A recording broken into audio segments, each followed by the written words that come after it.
Hello and welcome to Grumpy Gamers. You're here this week with Ben, and alongside me I have Eddie. Hello. And Kirk. Hello. Whoa. That was big, Kirk. And for the first time since our... Kirk, come on, it's a family show. For the first time since our Game of the Year episode, we have Deadbeat Punk, a.k.a. Christopher Love, a.k.a. host of What the Fuck Do You Want podcast. Hello, and Aka! He's back, baby. Aka. So it's good to have you back. I mean, it's been... it's a pleasure to be back. Thank you for the invite. Few months now, and Kirk's got an episode with you coming up next week on your podcast, isn't he? Indeed, it'll be round by the Monday. Oh, lovely. And ours comes out next Wednesday, so that's great pollination, isn't it? Great cross-pollination there. Oh, so, yes, the synergy. It's just dripping with enthusiasm, like the show itself. Absolutely. I'm not sure you need to explain to people, Ben, but cool. How do days work? That's how you grow podcasts. That's how you grow podcasts, Kirk. I'm just pulling back the curtain there so people have a little, Cheers, mate. little look in. See what we get up to. Anyway, it's the usual running order: news, new releases, what we've been playing, and our feature this week will be going through some Game Pass games that we're picking out for everyone, hidden gems, and just ones that we think look great, because Game Pass is going to do stellar things this year, and before all the big games come out, maybe it's time to play some of the other ones and get your money's worth. So we'll be going into that one. But first of all, we'll kick off with the quick news. This first one, I don't really understand. I read it, I wrote it down, but Konami have said that eFootball 23, that really crap football game, has had over 600 million downloads on console, PC, and mobile. Brilliant. It's the most successful game of all time, is it? 600 million. I can only assume that 599 million of those were on mobile. Yeah, sure. Maybe they're including like the demo. I don't know. This gets updated every year. It's the same game. So are they counting eFootball 22? I suppose it's just Yeah, that's the way I'm taking it. When did this start? Yeah, 2022? 22, maybe? Okay, well, even with that, I mean, those downloads are... Well, it's a free download. You download it, play it for 5 minutes, go, whoa, this is shite. I did exactly that. You might even download it again the next year. So, it might only be 300 million people, but they did it twice. That is true. I did download it originally, but surely it looks like they've added a zero at the end there. 600 million. Look, there's ways you can pump your numbers. I do it for my show with bots.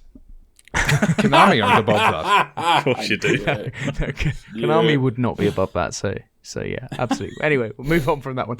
Rumours are abound, and I'm not even sure if it might have even been confirmed now, that there's a first-person mode coming to the new season of Fortnite, which I believe comes out in a week or two. Mm-hmm. So that's pretty completely change it up, isn't it?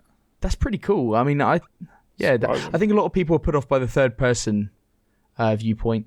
I think it even diminishes it from like even being cartoony. But I think the main appeal to Fallout and the sad people that play it is sorry to put Fortnite. Oh, what did I say? Fallout. Similar. I fucking love Fallout. I'm one of those sad people. And you just insulted a number of insane amount of people. Probably the largest community, the saddest community. Oh wow. Right. Double down. Is the whole I've got this skin? It's where they earn all their money, isn't it? By the way they look, the fact that they can get new releases of celebrities and stuff. So I'm really, really surprised by this, because I thought their whole marketing strategy was, look, I can look like a different twat for a week. You can still see people, but also, Eddie, you can be the whole premise of the thing is, I look like a sad twat, and I want people to know that I'm a sad twat. Yeah, but Eddie, you also... Fuck you, Eddie. I'm Goku. Well, yeah, it's a bit different on Fortnite, but you do have a battle pass on Warzone. Yeah. Yeah, and you can get different skins on there, can't and you? So I will find... I know, Kirk, you try and find the most handsome man on there, but I try and find the guy that's going to get me the most wins. No, Kirk and I double down on handsomeness, obviously. Exactly, yeah. Yeah, at least with Kirk, his kind of kind of looks like Kirk, while Ben, that's ridiculous. What if there was a fat bald guy, you should be him. Your character has hair, which is not representative of you at all in the slightest. Yeah, but he is equally as handsome as me, Okay, so sure. I think and tanned. He's tanned as well. He's very tanned. To be fair, Kirk looks like if Kirk's character in Warzone was better looking, if Kirk was better looking, then he'd look like his. If he was infinitely better looking, it would actually look a lot like his character, wouldn't it? Fantastic. So I just need to get past the the surgery. majority of your audience don't know what you look like. That's not true. Come on. Your cartoon avatars are lies. Oh, that's not true. That's not true. I got Eddie down to a T with that one. Yeah, that was the worst fucking avatar I've ever seen. Fake little beard and everything. Yeah, Well, Kirk's my avatar interest in quite this awesome. was first-person view. Would they try to convert it over to VR? Because, I believe some people are interested in that recently. That'd be a very good I think shout. that would be. I think of all the games out there, and with a lot of success with the games like Gran Turismo and things like that, like mainstream games that have already released, putting a VR mode out, No Man's Sky, etc. Fortnite, so much money behind them. The only thing is, Tim Sweeney said that they had no interest in doing a VR mode, but that's no interest as PR speak for maybe. We're working on it. Because they're probably trying to make it work. I mean, the problem with it is that a shooter would be... Well, if you were doing VR, you could only wouldn't it? play other VR players. VR You'd imagine people, it'd be a different mode. A smaller mode. If they looked into this, I wouldn't even be mad, because with the amount of money and the amount of people behind it, I think it could do wonders for VR. Do you know? Just the industry. Eddie, I think you're right. Like, VR needs something. Yeah. Almost everyone can get into. It's across all platforms. Are you telling us that VR is going to be saved by Fortnite? I know, and that would make me sick, though. That would. And Minecraft. Oh, that's fine. Fucking love Minecraft. Your lovely little child game that you love. Yeah, absolutely love it. Yeah. It's not sad when Eddie's playing it. No, definitely not. Right, let's move on. Yeah. Metro Prime Metro Prime Remastered was the number 2 in the UK box sales charts last week, right behind Hogwarts Legacy. Nice. So the box version of Metro Prime Remastered came out last week. It's been out for weeks before that, which makes this even more impressive, because a lot of us would have got it digitally like I did because of the FOMO, etc. But that's pretty good that it came out as number 2. Yep, helps me. Yeah, for sure. Yeah, it was quite impressive too, because I think it was quite a limited press. It was very rare over in America. I don't think we were as bad over in UK land. I know people were getting it late as well because of the short supply. So yeah, it's I think it's very impressive. It also does. I mean, it's giving them a message, isn't it? I mean, Metroid Prime 4 is obviously coming out, and they are pushing the Metroid stuff now. I'm hopeful of an announcement towards the end of this year for Metroid Prime 4 and something towards the start of next year. Would you think we see 2 and 3 ported before we see 4? Well, I think how this is sold, also the fact that they surely have been working on them. They surely have been looking at them. Well, the rumor was the trilogy was coming. Yeah, that was the rumor. That was the rumor for years, and so and maybe they've split them. But the thing is, they did such a good job with this game. Yeah, the amount of effort that they've put in is actually quite a lot. It's either they've had them in the works or they haven't. I don't think they'd start them from afresh now. Yeah. I think they've either been doing it or not. So plus, it shows the 3D Metroid's a lot more popular than 2D, because Dread sold well, but it didn't sell fantastically. I can't remember how it appeared in the charts. I would have assumed it would have been top 1 or 2 in the charts regardless, because you don't need to sell that many to get it towards those top couple, do you? I mean, with what? Because if you look at the list of the top 10, there's like FIFA, there's COD, and there's Grand Theft Auto and stuff. You don't need to. They're selling consistently, but you can get up there with some decent sales. But yeah, Dread sold about 3 million. 3 million, yeah. Which first party Nintendo isn't great numbers. It's not great numbers, is it? Fantastic game. But I think yes, fantastic game, and I think Metro Prime 4 will do significant numbers. Yeah, so I think there's 3D definitely more desire for the 3D games. Yeah, I think so too. But another quick news story following on for this one would be the Metro Fusion is being added to Nintendo Switch Online next week. So that's one of the 2D games, one of the better 2D games, supposedly. I've never played it, but that is being added. So yeah, a lot of Metroid Prime and a lot of Metroid kind of buzz in general. They're really trying to big this thing up. I definitely would anticipate some kind of announcement, and either to say 2 or 3 being remastered, or for Metroid Prime 4 to finally get unveiled properly. But even a trailer, something more than the logo. Yes, just something more than the logo. Yeah, exactly. But one game which we thought had been left behind, but probably hasn't, Halo Infinite. So the Forge mode, they said this week that over 1 million creations had been made in the Forge mode. I still haven't checked out Forge. No. I haven't even gone back for the co-op campaign yet. No. And Kirk and I were thinking about doing that ages ago, and we never... It's just not come around for it, but it's a real shame. I still watch it on Twitch sometimes when there's the weekly kind of pro competition, but that's about it. From the 5th of March, the Meta Quest 2 56GB model is getting a $70 price reduction, and the Meta Quest Pro is getting a $500 reduction. So now they're $430 and $1,000 respectively. Obviously, they're probably doing this because of the PSVR 2 coming out, and the Quest 3 will be coming out at some point in the future. So they're trying to make the Quest 2 competitive at this point, because the PSVR 2 has come out and got very good reviews, and is supposedly a very good piece of kit. Just maybe doesn't have all the games in the world, but it's pretty good that this is getting a price reduction. But bear in mind that it did get a $100 price increase about a year ago or something, didn't Brilliant. Well, it was only in October, wasn't it? Was it October? Was it? Yeah. So they put it up, put it down. So, I've never known a company to raise their prices and then reduce them like that. Like it comes out at like a base level, and then they usually reduce or pull up. But then and give it 6 months. Big chunk off the Pro helmet. Was this all for optics? But yeah, that Pro MetaQuest Pro there, and I don't know the specs of the Pro compared to what the Quest 3 will be. But that's a huge reduction. Yeah, big time. It probably costs them pennies to make now, though, doesn't it? Have you used the Pro before, Punk? No, I have not. I was going to jump on the Quest 2, but I think I'm the same as everybody else. I'll wait for the Quest 3, see what it brings to the table. Makes sense. Yeah, I would be, if I had spare pounds kicking about and burning a hole, I would be interested probably in the PSVR 2 if it had 1 or 2 more things. Well, if I was going to go for one, it would be PC based because it'll always be supported. Yeah, PSVR relies on Sony and Vita. Yep. Yeah. Okay.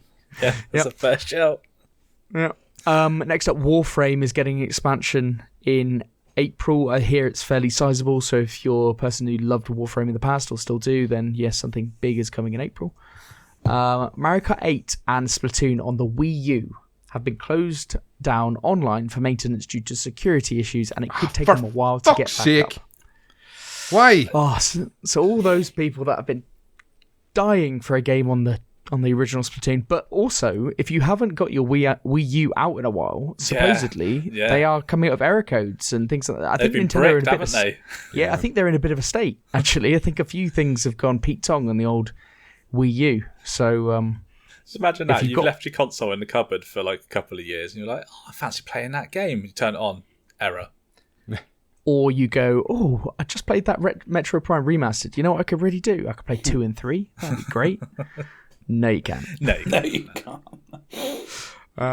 But newer game, Mario plus Rabbids Sparks of Hope has a 2-hour demo on the Switch now. So that I think has been added last week. So that's pretty cool because trying to drum up a little bit of interest in that. I hear it's a great game. The first one was pretty good. I hear this one's good as well. 2 hours is probably enough time to get your teeth into it to figure that one out. And yesterday, Paradox had a showcase. I don't know if you caught this, Eddie, but they had a showcase. I thought you might be interested in a few of these. They announced a lot of stuff. I know Punk, I know you watched it. So Life by You, that was one of the announcements. It's a new Sims-like game from the former head of The Sims, and that's going to be fully unveiled on the 20th of March. So they just showed a snippet, but yeah, it's going to be fully unveiled. City Skylines 2. I think you were a fan of the original, Eddie, were you? Yeah, it was okay. Yeah, if you're into that kind of game. it's coming later this year to PC and consoles, and it'll be coming to Game Pass. So Game Pass day one. So that's pretty The trailer looked very flashy. Did downfall to it being it didn't show us anything of the game, but and it's left people wondering like what will it be? I don't want to be a little negative Nelly, but with those kind of games, as I'm going to talk about in the what we've been playing is spoilers. Spoilers. There's never going to be any like groundbreaking mechanics introduced, so it's going to be like looking nicer. And Skylines 2, even if you go to it now, it still looks nice. So Skylines 1, it seems it's going to go very futuristic. Seems to be the the tickle in the That's trailer, why the Anno series I thought was quite clever. Is because they keep on jumping between old and futuristic, and I like that because it gets. Like every 3-4 years they'll release another one that's of the same time period. But that does keep it fresh, doesn't it? It doesn't mean that they're treading old ground. They, I mean, they take it one step too far and go like Anno 1506, and then they go like 1705. Ooh, because that era is so fucking different. But yeah, I like what they do, and I don't think City Skylines will be. Well, I think everyone will get it because City Skylines 1 was like huge, wasn't it? Good get for Game Pass, though, isn't it? Oh, it was, and it was the SimCity a lot of us were waiting for the longest time. Yeah.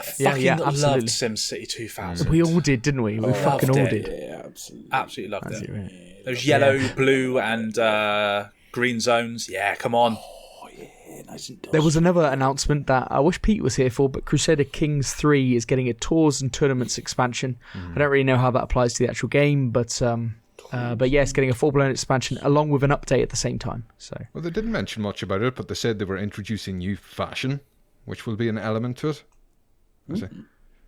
Good. Really don't know your user base? That's great.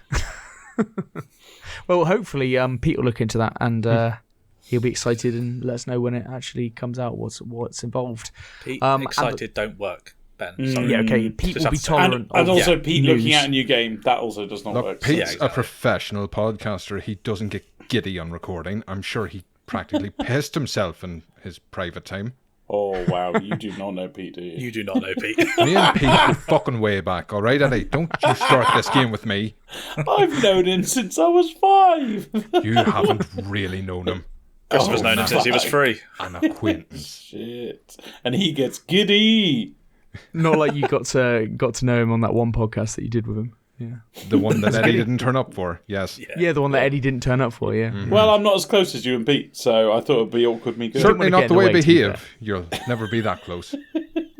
The last bit of news, I don't really know much about it because it was supposed to be a main news story, but nobody picked it up. So Square Enix are getting a new CEO. So okay, there you go. So you put it on the doc. Yeah, he's actually no one. Well, I say no one important. That's a bit harsh. He's just a loser young executive part of the team. I've looked up pictures. I don't know how old he is, but he does look young. I'll give him that. Oh, excellent.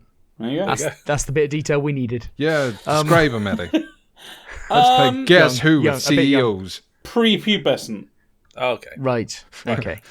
Just wanted to note that quick news section was about 17, 18 minutes. It was long, yes, Yeah. Kirk. We at what point do we have to put our foot down? I tell you what. At what point, Eddie? When you can be prepared to populate this document more than 5 minutes before the show. Right. We're moving on to the main news. Do you want to kick us off, Punk? Oh yes, indeed. There was a lot of buzz about what I'm going to talk about. A Pokemon Presents. People were giddy. Take yourself back to the days of the Nintendo 64 with the perfect controller it had, Kirk. Yes.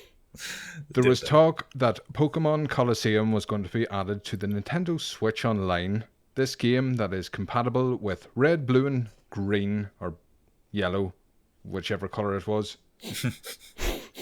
And you would be able to battle all your friends online, play the game through that, using the transfer pack technology that seemed so alien at the time.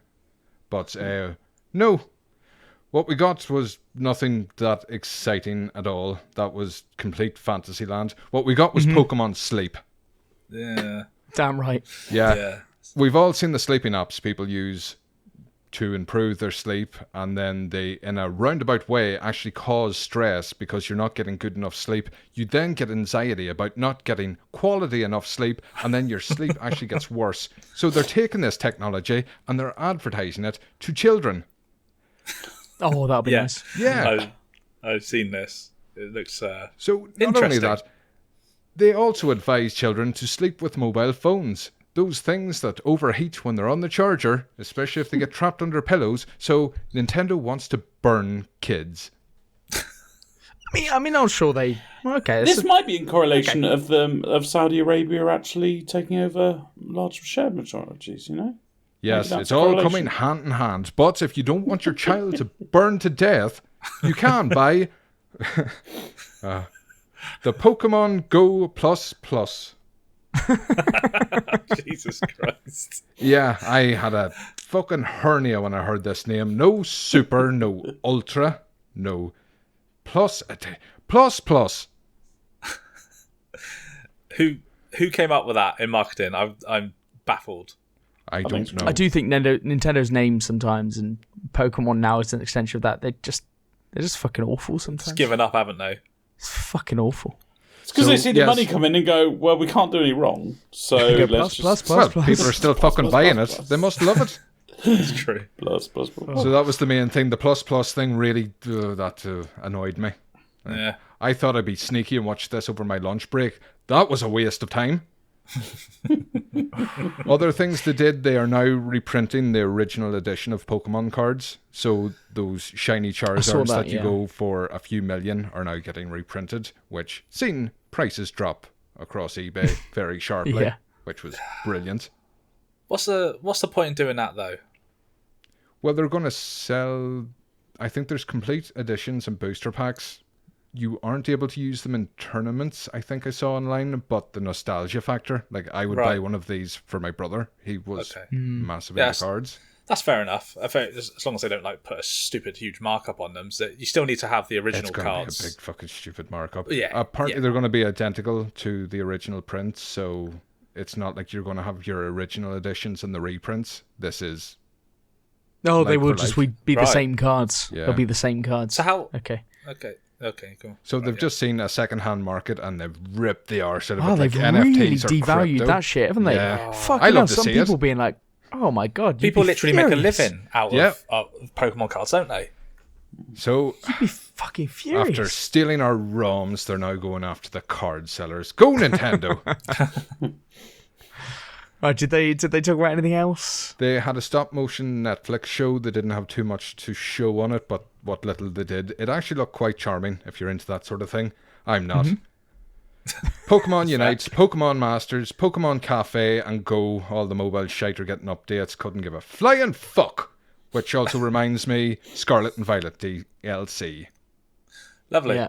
So no lovely nostalgia for Pokemon Red, Blue, They didn't turn around and say Fire Red and Leaf Green are being brought to the Nintendo Switch Online service because, that would have just made too many people happy. Oh, no, that would have been too good. Nintendo don't do that anymore. You can't have nice things. You can't have obviously nice things. The things that everybody says should happen. With the 3DS store closing soon, I think the 27th of March is the last day for it. There are versions of Red, Blue, Yellow, Gold, and Silver. I think maybe Crystal.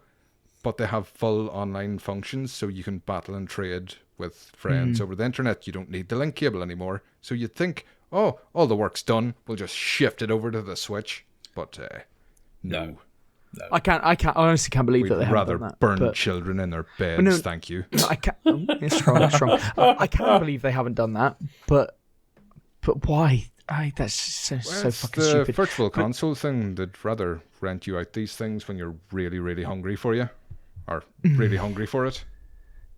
This event seemed like it could be any other Pokemon event that's ever happened in the last 3 years. Apart from the Scarlet and Violet DLC, insert any other Pokemon game that came out that year. This is just the same. Was announced quite a number of years ago. Sleep was announced ages ago. Yeah. You got Unite. They always talk about what's going on in the card championships and the actual battling championships. I forgot to mention the World Championship. Bollocks. Yeah, they always fucking talk about it. That and Cafe Remix has been a thing for a couple of... It's just... They do waste people's time, don't they? They certainly do. But I don't know who would be going, oh, that was amazing, but never mind. Anyway, Kirk, lead us on. I was going to say kind of like us with quick news, wasting people's time, but yeah, sure. You need to watch yours. Wasting time complaining about wasting time. I Kirk, know. you are a wonder. The irony. Microsoft are going to be getting their grubby little mitts on internal Sony documents. Why are you saying, hang on, you're on their team? Why are you saying that? I don't pick sides. Yes, you have pick sides. Always picked the side of Microsoft. You've got a side. You are famous for it. You're on the side. Clearly, I'm not famous, but okay. So a judge in the US has granted access to Sony's communications with regulators about the Activision Blizzard deal, which is required, as well as requiring to provide details on the exclusive agreements that Sony has with game publishers since 2019, which means Microsoft is hoping that this information will help them gain leverage with the US regulator ahead of its own judgment. I don't know why I'm saying what this means again. I've fucked up what I actually wrote here. You can tell I just write how I say things. Plus. Plus. means. What this means is Microsoft will be able to see how Sony have approached regulators and argued against Microsoft acquiring ABK. So that's Activision Blizzard King, just in case you didn't know. Whilst also giving a much clearer insight into how Sony themselves secure exclusive arrangements. And as a side note to this, in other news, Europe's regulator has extended the deadline to the 25th of April for their decision, which comes... Oh, good. This hasn't gone on long enough. Yeah, well, I know. It's got to drag it out a little bit. So, I mean, because I'm a nosy little fucker, I'm quite excited to see like the official documents or info that comes from the Sony side of things, because for the longest time, they've been... Obviously, they don't want Activision to be bought by Microsoft because of Call of Duty and yada yada yada, but it'd be interesting to see what they actually do their side and it be in the public domain, because I think that's quite a big deal, really, don't you? Well, everyone's going to say how shocking it is, but it's like, well, but they of course they pay people. Of course they pay people to not be on Game Pass. It's how much. Of course they pay people.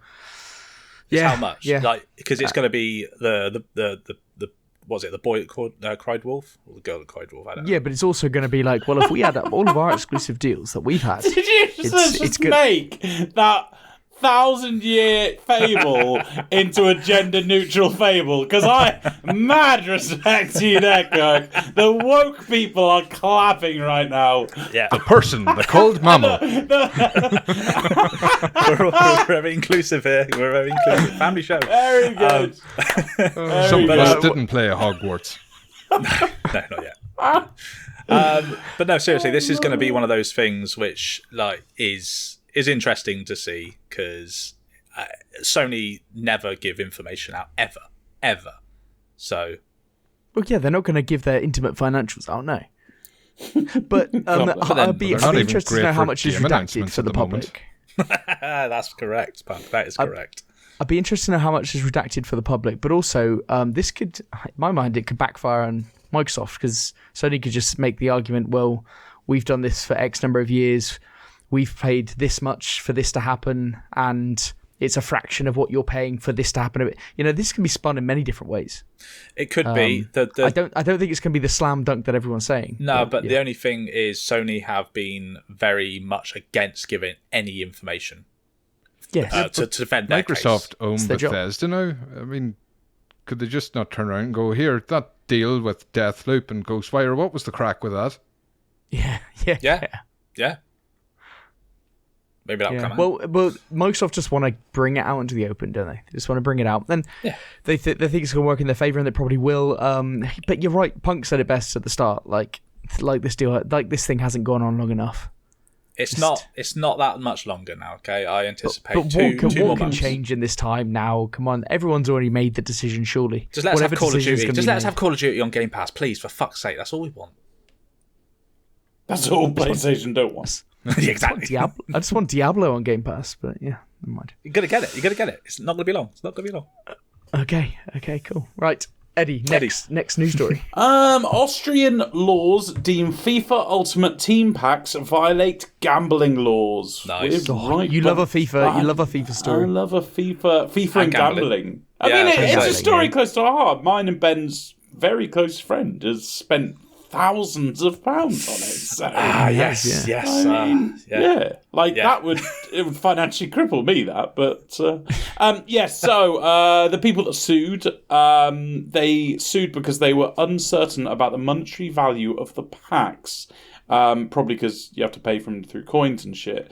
So, and that does actually apparently violate Austrian Gaming Act regulations. So they had a leg to stand on. It was only against Sony, as they purchased the loot boxes through the PlayStation Store, meaning FIFA developer EA is not being sued at all, and is actually completely out of it. Fucking weird. They won the case, and now the court says Sony has to repay them only €338 and 26 cents, but does order EA to label FUT packs as gambling games that require a license. EA and Sony haven't commented yet, but Sony can still challenge the verdict on appeal, which they're apparently expected to do. So yeah, it's one of these. Once again, it's another European law that's kind of stepping in. It looks like it's going this way. I think we had this about 6 months ago in a Scandinavian country or somewhere. We did. Yeah. And of course, the UK are kind of implementing things as they go along. The UK are like talking about it, aren't they? Yeah, they're but looking not for giving guidelines, aren't they? The good old British way. Can you please do this? but it is a thing about spending money for coins and then buying something on a percentage basis, because that is then a gambling act of trying to get something good, and it being obscured by getting different coins and trading for different things beforehand.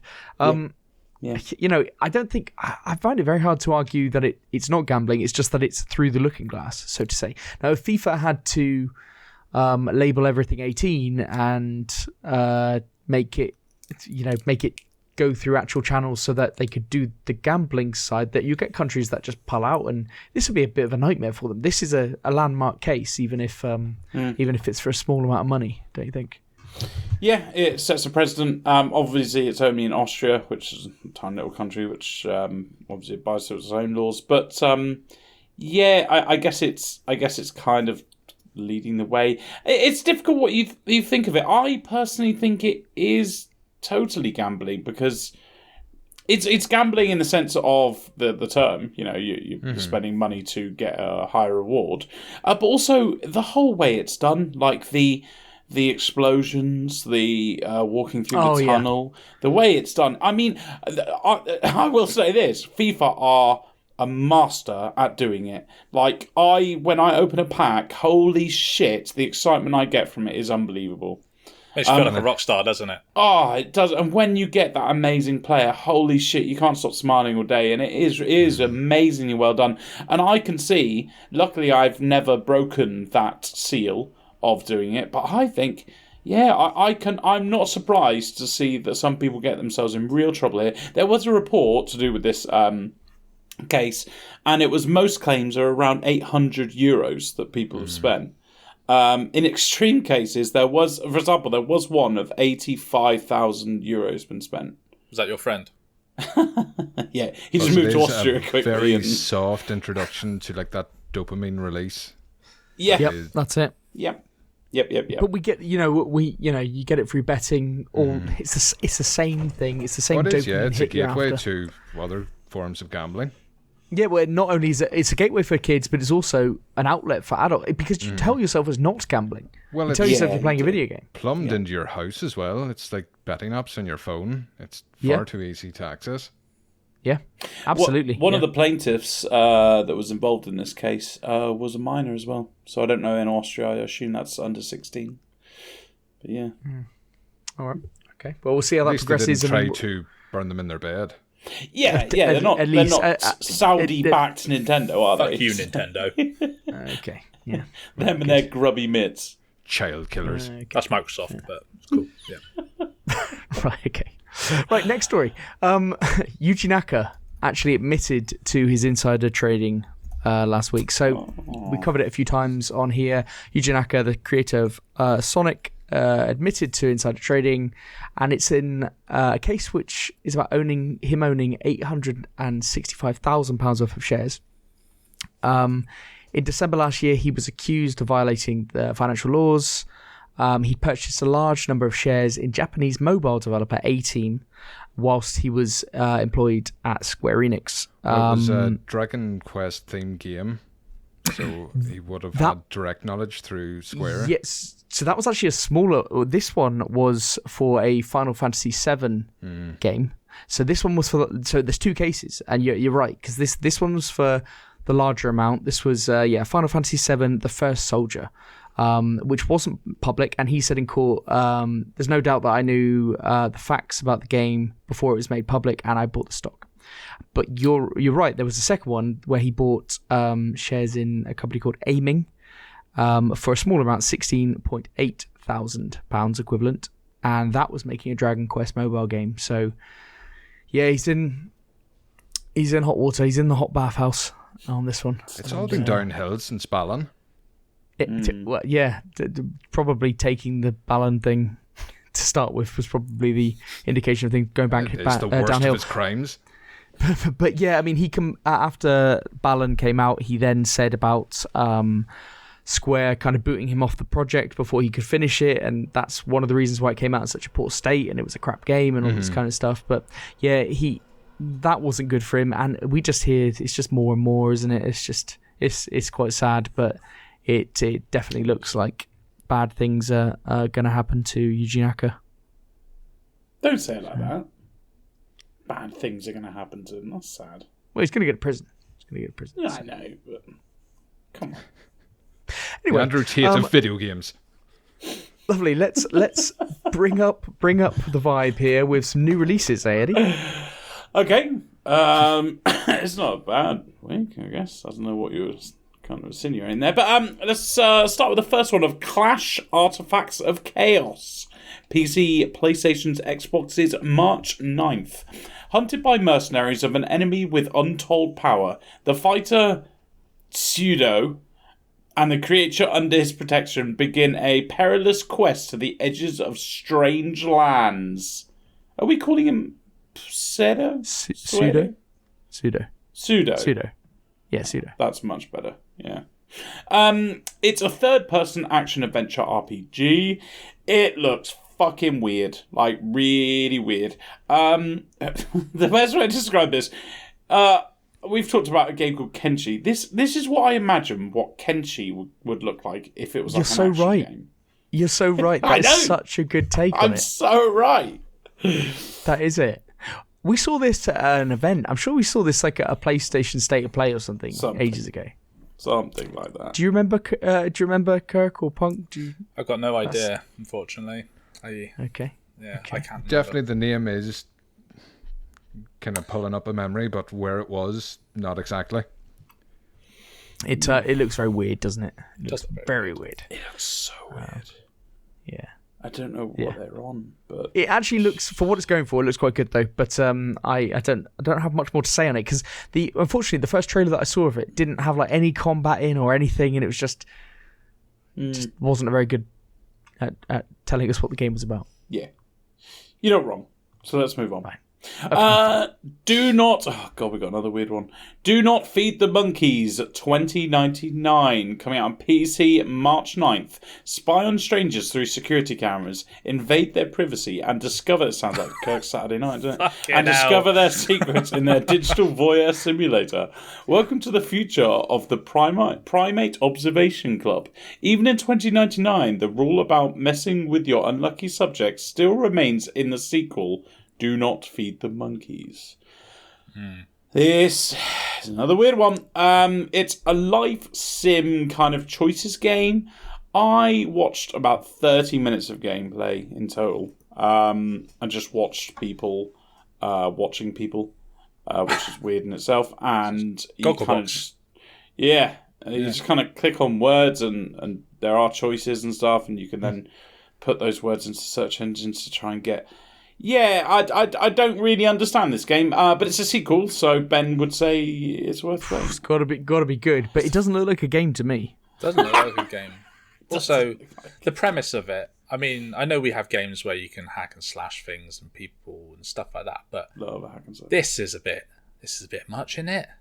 Invading people's personal privacy, hacking into things, you know. Thought you'd be all about that, Kurt. No, absolutely not. That's not my thing. Also, what was the previous one? Was it just Do Not Feed the Monkeys, or was it? Yeah, it was. Yeah, it was. So it wasn't 2077. No, exactly. Yeah.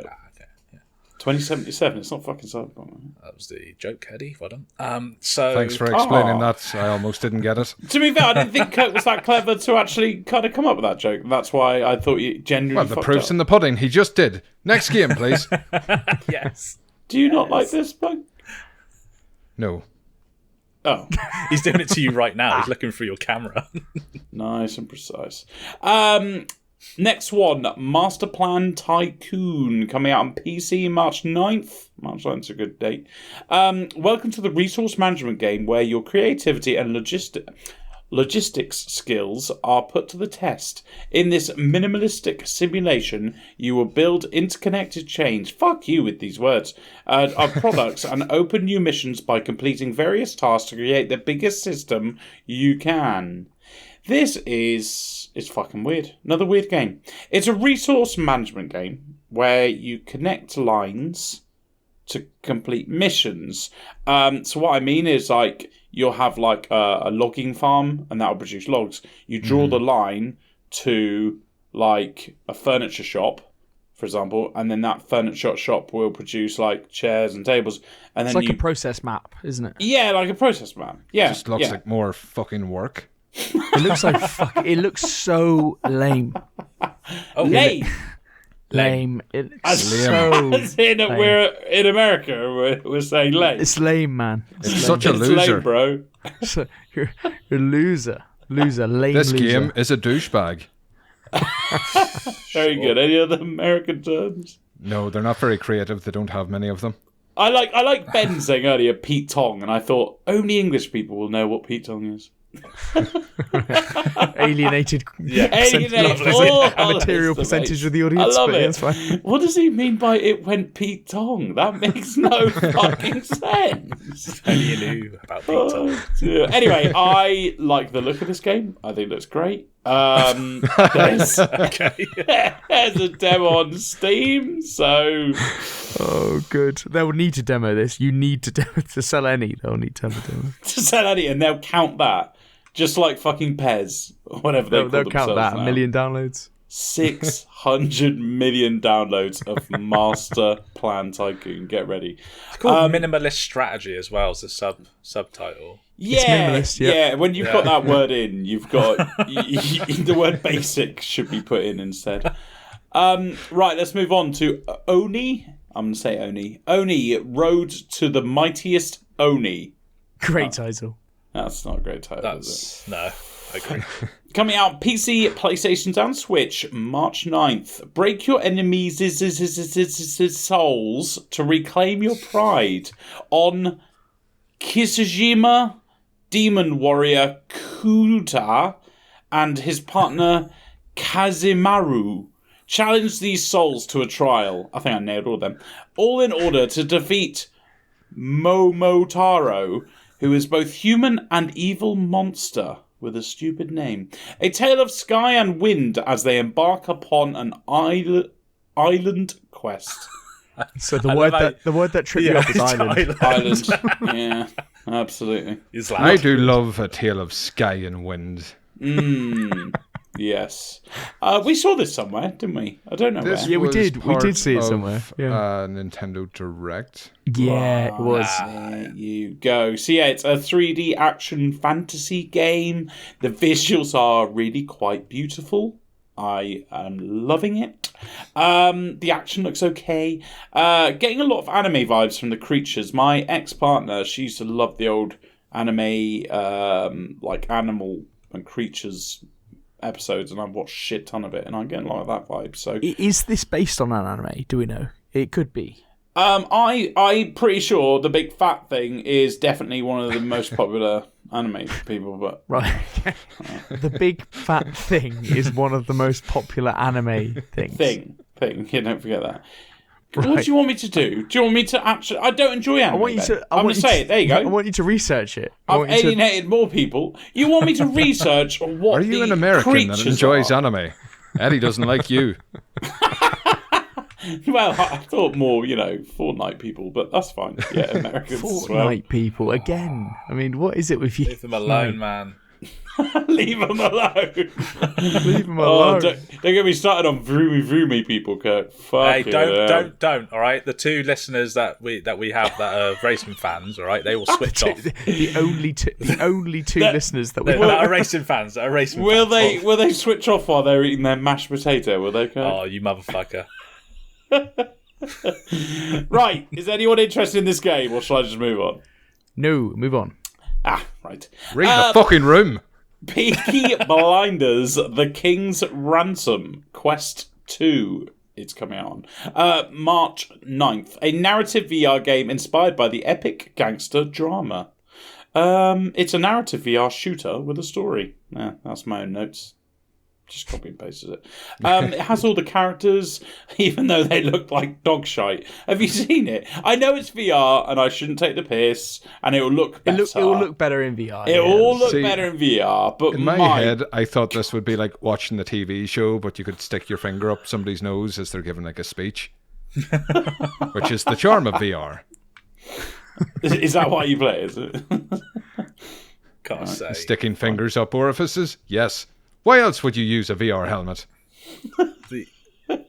With this, so I really like Peaky Blinders.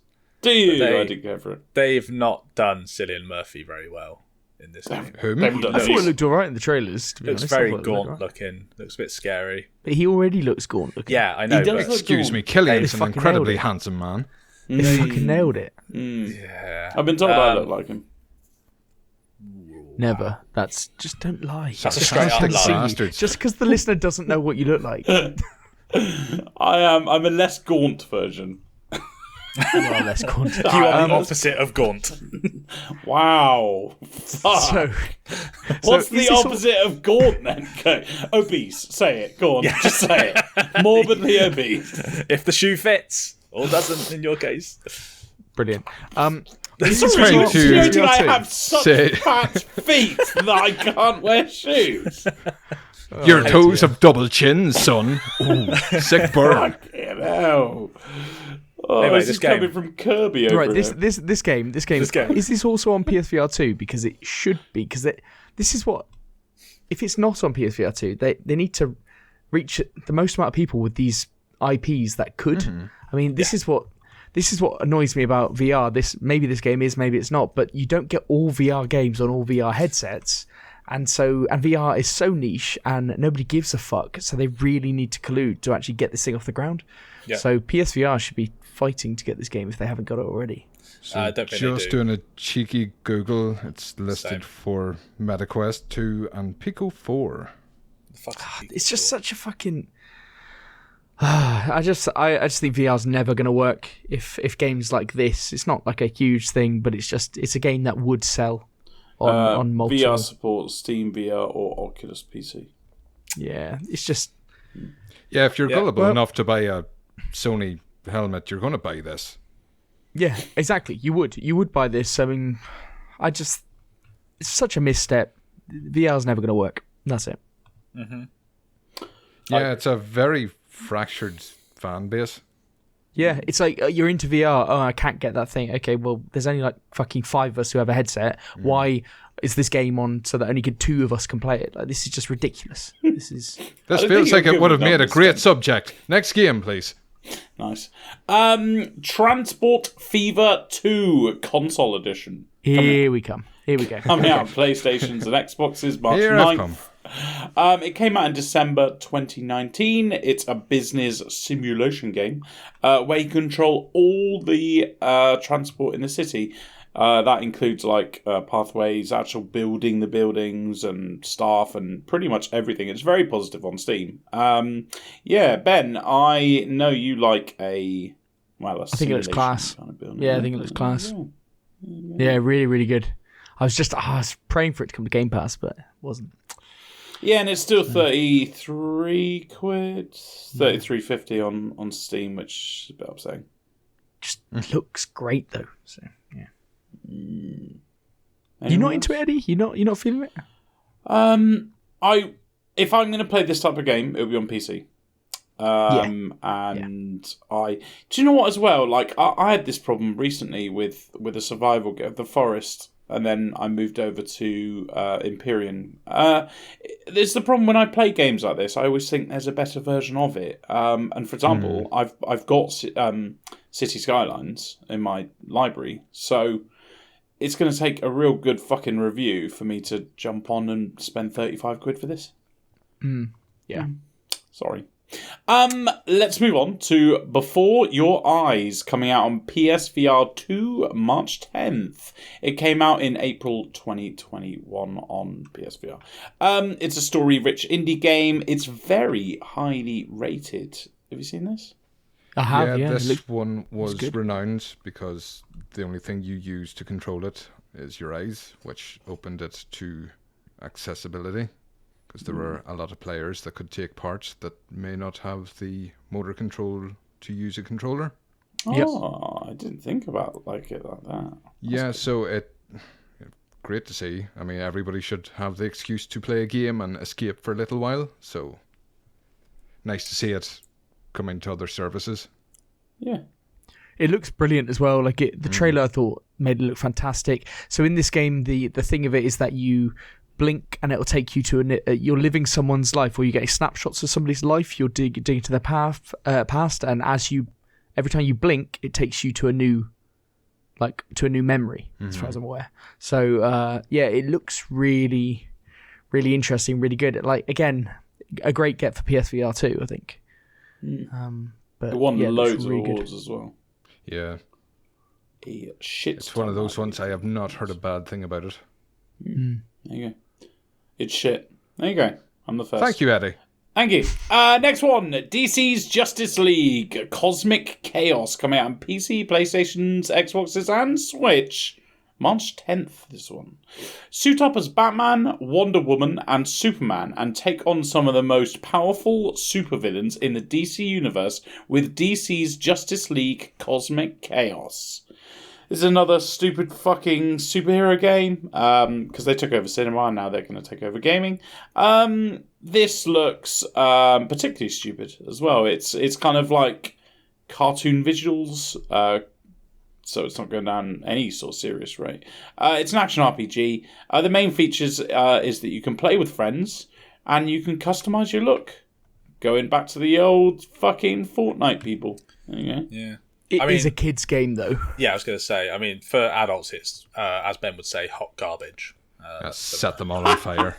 Yeah, but it was definitely the kind of thing that you have your kids playing with their mates. So when I saw this on the list, I was like, "Oh, right, okay, let's check this out. This DC Justice League game. That's interesting." And then you realise it is a kids game. Yeah. I bet you were excited after playing what's it called, Ben, and you saw this title. And saw this and went, "Oh, hello."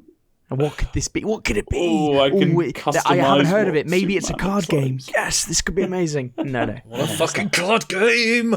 It's not that. So. Right. Well, let's move on to one Pete didn't include, but I saw a video today of it, and I saw this coming out on March 10th in early access, so I thought I'd add it to the doc. It's called Big Ambitions, coming out on PC. It might be coming out on other things. I haven't looked that deep into it. I didn't have the energy for it. But it's very much a PC game. It's coming out on March 10th. Big Ambitions is a revolutionary role-playing business sim. Go from nothing to the biggest entrepreneur in New York by opening small businesses or slowly building huge corporations any way you like. So it's a business management sim. It's from Hovgard Games, who made Startup Company. Did any of you guys play that game? No, I didn't. No. And Kirk, you're definite now, aren't you? Yeah. Well, I'll go fuck myself while also telling you that that's a brilliant game and that's kind of a business startup game. That was very UI heavy. But this game looks different. Worth a bite of the video. I think it came out either today or yesterday, or if you're listening to it in 4 days' time, then in 7 days' time. And he really, really praised it, and quite rightly. It looks deep. Which is exactly what you need from these kind of business management games. And when I mean deep, I mean not only can you do the whole shebang, but you can really get involved. Like, if you're really losing money, you can even, like, relieve your staff workers. You could tell your staff workers not to come in work, and then you could go in and do the cleaning in the morning. You could do and what's great is you have energy, you have food meters and stuff like this. You couldn't literally do the whole thing. It really is quite a really good looking sim. I've wishlisted it. I'm going to play the shit out of it. But have you guys had a chance to look at this? Because I only put it on earlier. Yeah, I've looked at it. The only holdback is that it's an early access, and there are a few things that are holding it back. I think once this game gets full release, it actually looks like it could be really, really good. Mm-hmm. Yeah. But yeah, the early access looks strong in this one. I think it looks like dog shit. Reference? It was, yeah. Fucking hell. And, I like the look of this game. Can't you be nice to it? Eddie, it's you saying that. Yeah. Did you just listen to that sentence?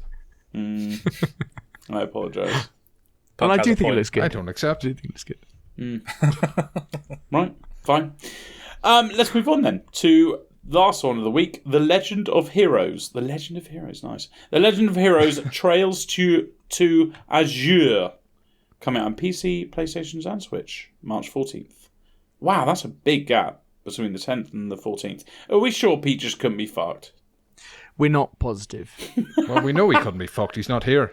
Yes. Yeah, He's in Romanian jail. Oh, wow. We'll go about that. The special support section is back with more members and more cases to solve. How will this ragtag group deal with the oncoming threats to Crossbell's political stability while maintaining their team's foundation? The Legend of Heroes series has 14 entries. Because I was like, I'm pretty sure I've heard of this. And then I typed it in. It's got 14 entries, including several subsidiaries. So I was like, yeah, okay. Right, fair enough. They're JRPG, RPG kind of games. I played the first couple of these on the PSP. Ooh, brilliant. Well, I'm going to come to you. What do you think of this? I couldn't give a flying fuck. Oh, fuck's sake. No, it's an interesting looking game, but if you're interested in the series, you want to play them all, Yes. I would hate to think what this entire series, what the playtime would be if you wanted to get through it. Oh, yeah. Oh, Christ, yeah. Oh, lovely.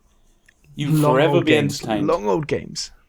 Just stop playing anything else. Just teenage anime angst all the time. Lovely. That sounds wonderful. And that would put me in such a bad mood, and then I'd get cranky, and then I'd swear at people in podcasts for a living. Okay. So you play a lot of these. I'm starting to think he plays a lot of these. Love an RPG. I think they're probably more appealing if you aren't into this series or have a particular nostalgia or anything. You dipped in and out, perfect. Yeah, but if nothing's going to bring you to the table, this isn't going to bring you to the table for the first time. I don't think there's plenty of other JRPGs out there that are probably more appealing right now. Yeah, you're right. Play Ys instead.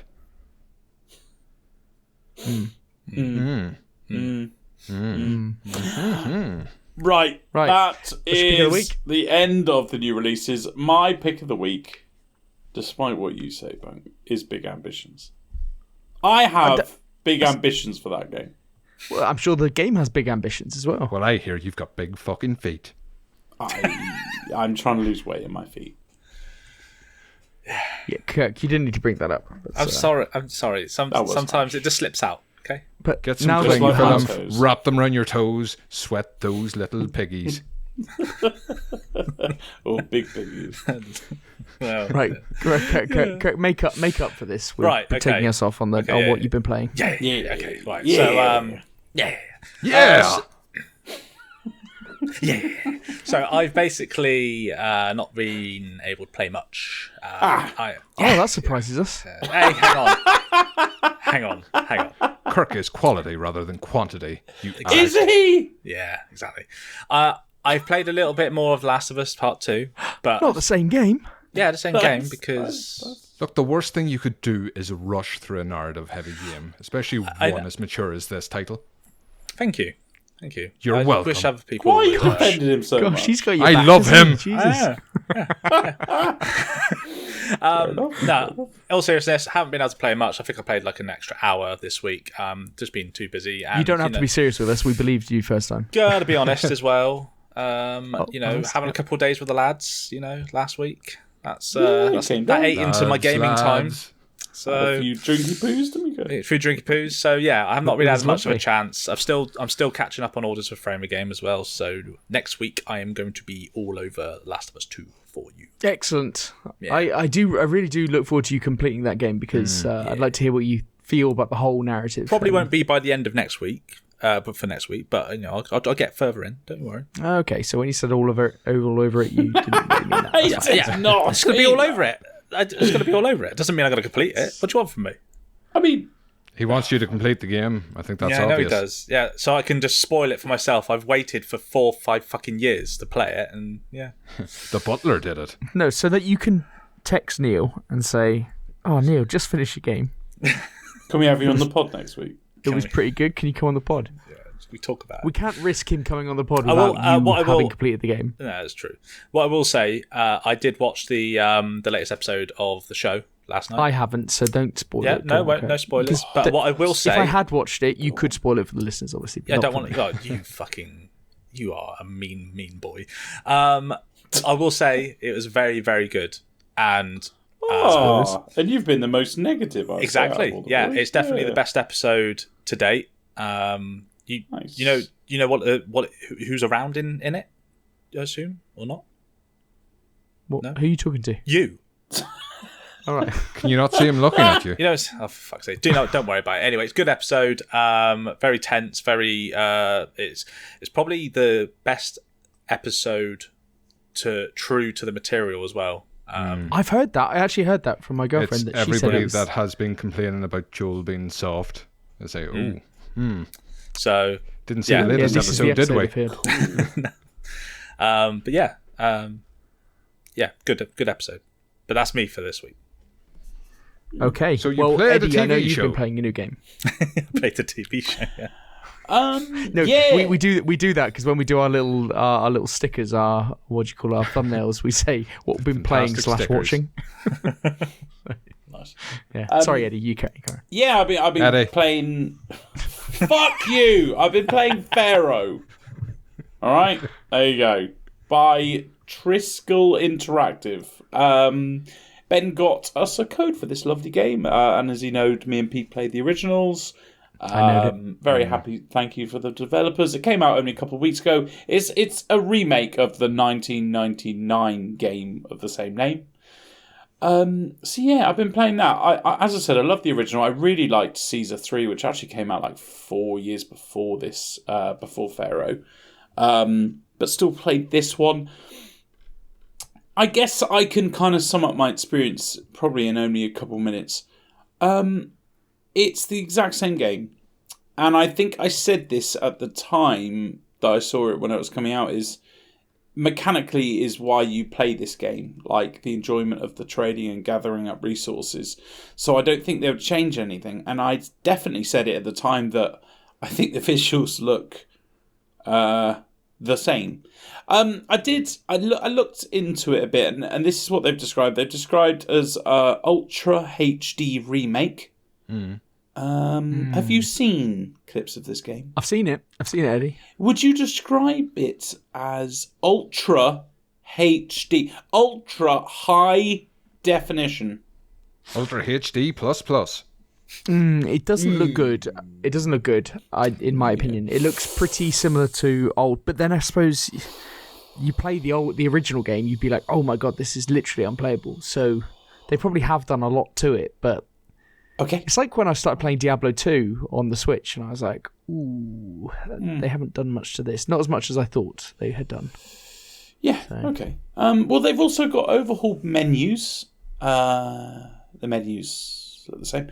A refreshed UI looks the same, and various adjustments. I don't know what that last bit means. I think they just throw that in. It's also got a fully reorchestrated soundtrack. Take in stirring recreations of the original soundtrack's melodies, rearranged and performed with traditional Oriental instruments. So I guess what they're trying to say is that they've redone the original soundtrack, the exact same music, but with newer instruments. Is that what you're reading there? Yeah. Yeah, okay. Traditional. Yeah. It's also apparently got new and redesigned mechanics. I have not found one of these new mechanics, but that's fine, I guess. I bet they're so glad they sent you a code. I'll give them a link to the episode. Please do, man. It still feels quite clunky. I don't know. I can't remember in the old one if you could keybind, but you can in this one. So even though it still sounds like a various adjustment. Sounds like a new mechanic. There you go. A redesigned mechanic, one might say. So yeah, that's quite cool. And it makes it feel a little less clunky, but still pretty clunky. Out of all the things I've said, I'm having a lot of fun. I loved the old game, and therefore I'm playing this. The only thing that I really fucking wish, I think if they actually redid the look of the game, actually made it Ultra HD, well, how do I put this nicely? Made it look like a 2010 or later game. Like, because if you play it right now, it looks like a 1999 game. It really does. I know that sounds harsh. Well, it says Ultra HD, it doesn't say Ultra 4K.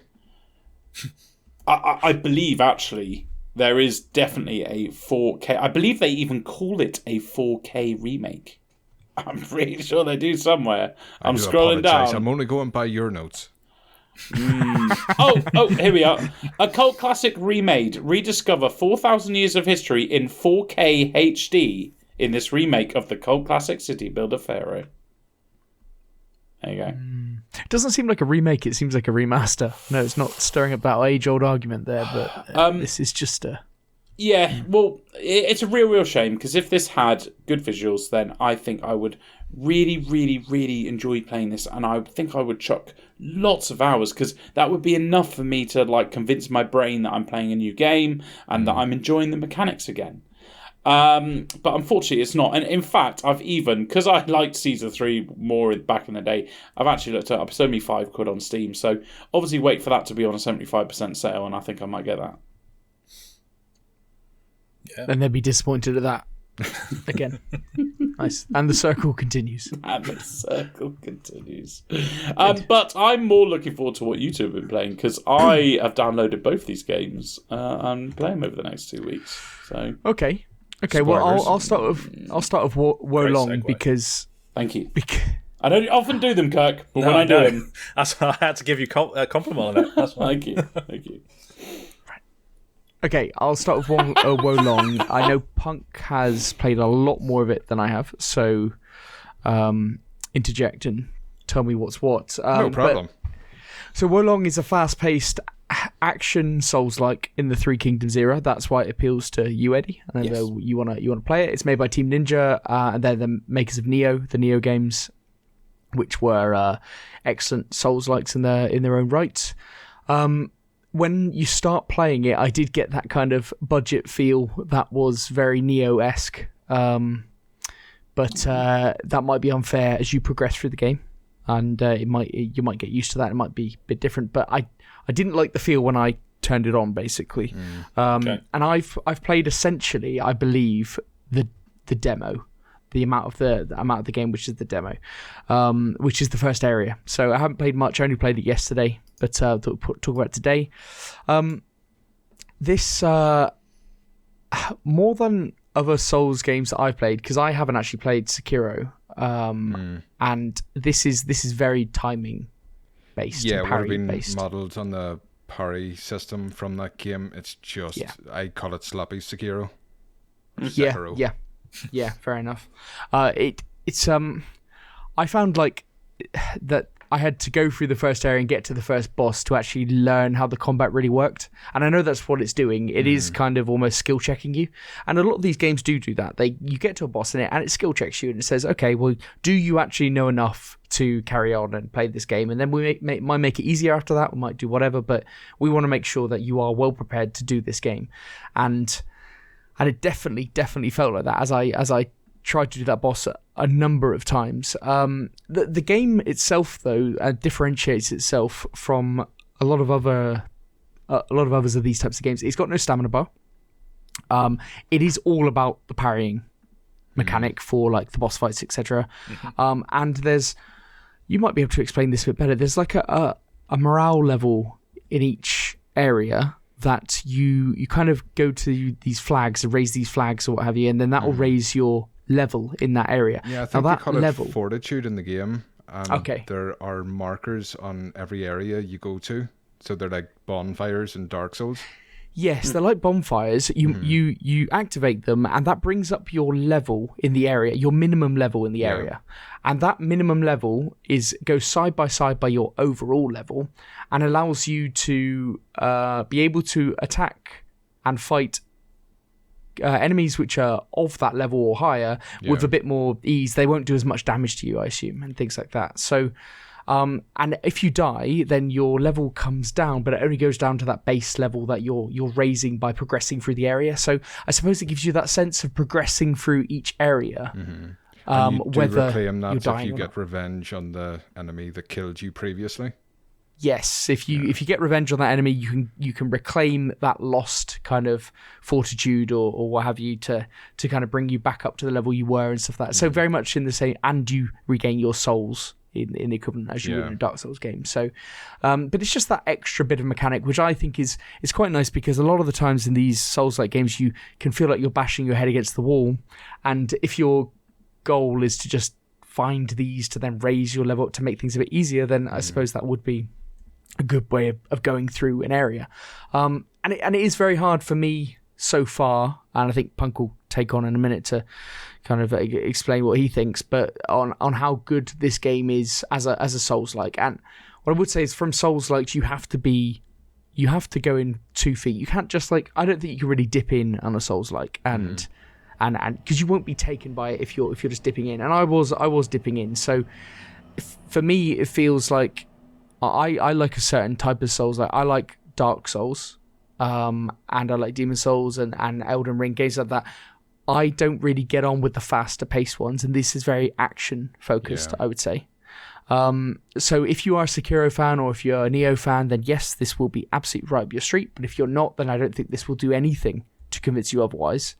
It doesn't feel to me, and this may change because it does take time to get into these games, it doesn't feel like it's as responsive as I'd like it to be, or as intuitive on the controls as I would like it to be. There is saying that the parrying does work. On that, with Dark Souls or Sekiro especially, there was always sound cues to let you know when you've done something correctly or something was incoming. That's not present in this game. It's very haphazard. Well, I found with the first boss that I wasn't really learning movesets. I was learning my ability to time my parrying. Like, I wasn't really going, because on a normal boss of this nature, you'd learn a moveset, you'd go, okay, I'm moving this way. Basically on that first boss, I learned, okay, you can always pretty much hold your shield up at all times. Yeah. Hit when you can break, when they're trying to hit you, you can hit them to break it. But if they're doing a move which is then surrounded by a red kind of ring or something, then you have to parry, but you can also parry at other points, and you do your best. And I did the first phase when you're most relaxed and you're just parrying, you're just timing your parries very easily and very like, and then you don't lose much health and all that kind of stuff, and it is teaching you quite well.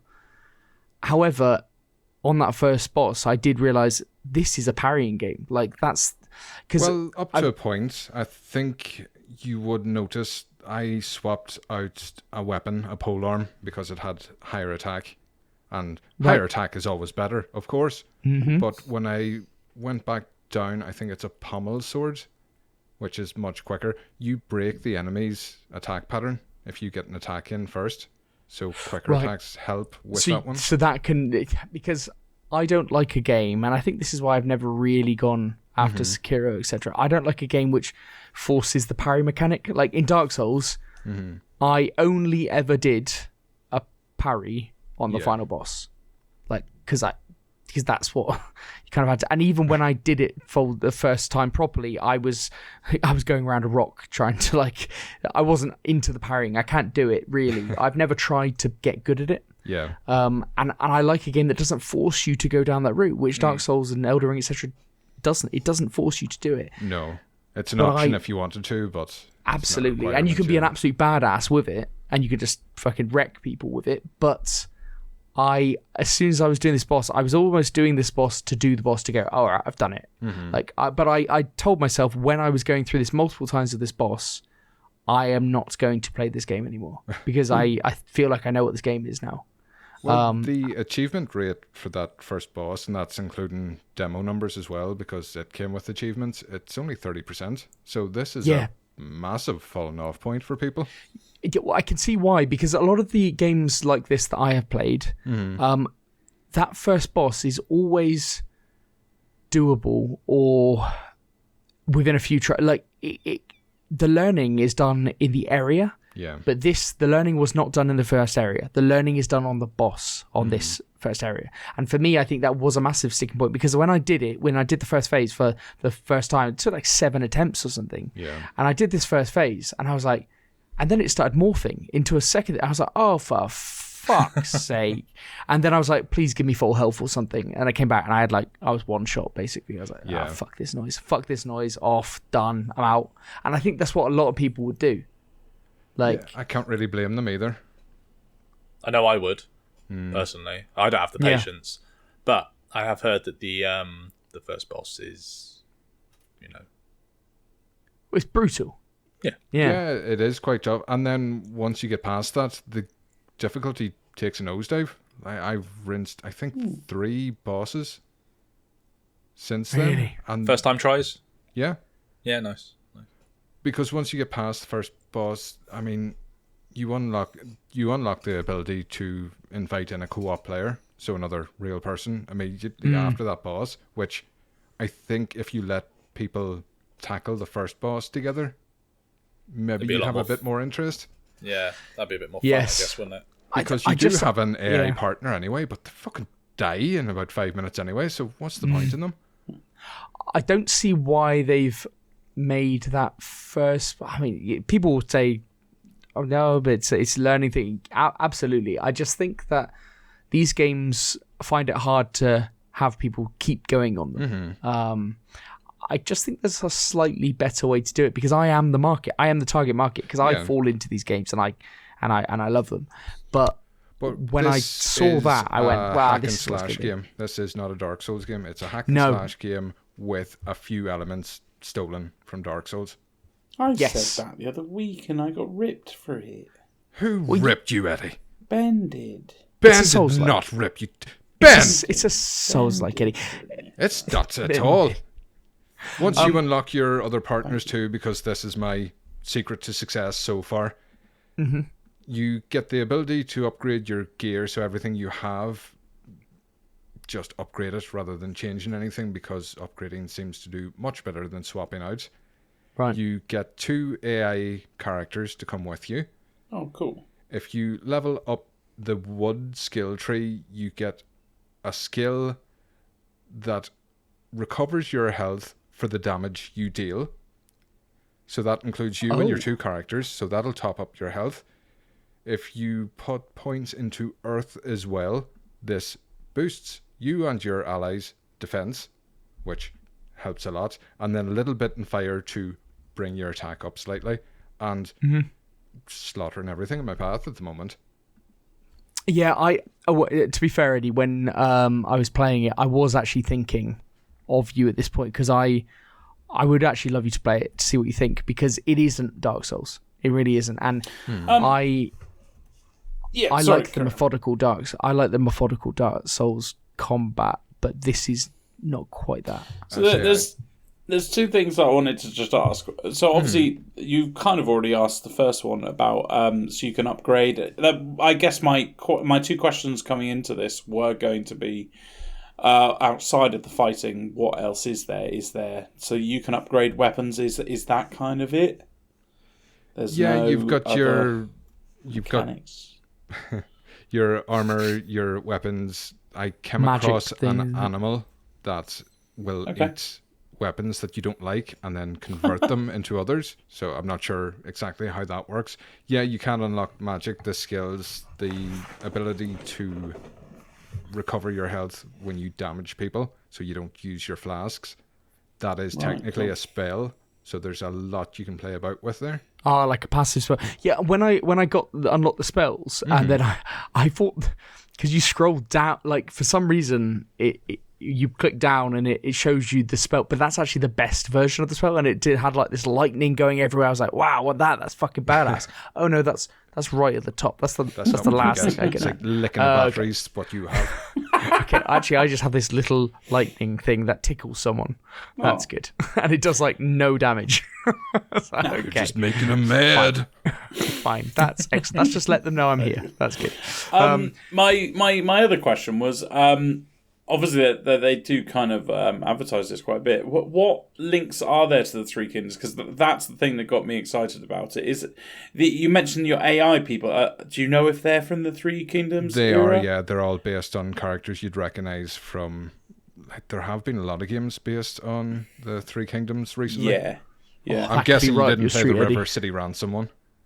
River City? No. It's a scrolling beat 'em up. I played it recently, so it's like, oh yeah, I know all these names. Oh right, okay. And can you change the people that are with you? You can, yeah. I've unlocked 3 at the moment, so you can bring 2 with you at any time, and then there is a system where some of the AI characters seem to get on better with others. So I don't know if there's a bonding system or if it ties in with the lore that some are naturally enemies, some are naturally friends. Cool. Nah, that's cool. Do raise a bond level if you fight with people more often. Right. So there are a lot of mechanics running around this game. How long do you think the game is, Punk? I'm not sure. Going by achievements, I think I've got a 13% completion just going off the Xbox app. Mm-hmm. But I mean, yeah, I think I've beat my second big boss, but there's been about 5 bosses. Some of them are smaller. They have cutscenes, but they're not quite big guys. Yeah, but you have you been playing this alongside other things, or have you just been playing? Oh yeah, this? I've been nipping in and out.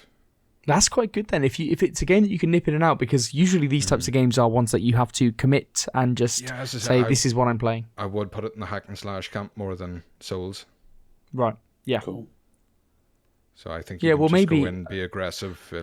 It'll work out better. Well, that's what I found with the first boss. When you're just, if you just go in there and you're just so aggressive, just like hitting him as soon, and then he can't attack you. Well, have you seen the posture bar at the bottom? So if you get attacked too much, you can't defend. Yeah, on the other side of that's a spirit bar. So the more you attack, the more that builds up.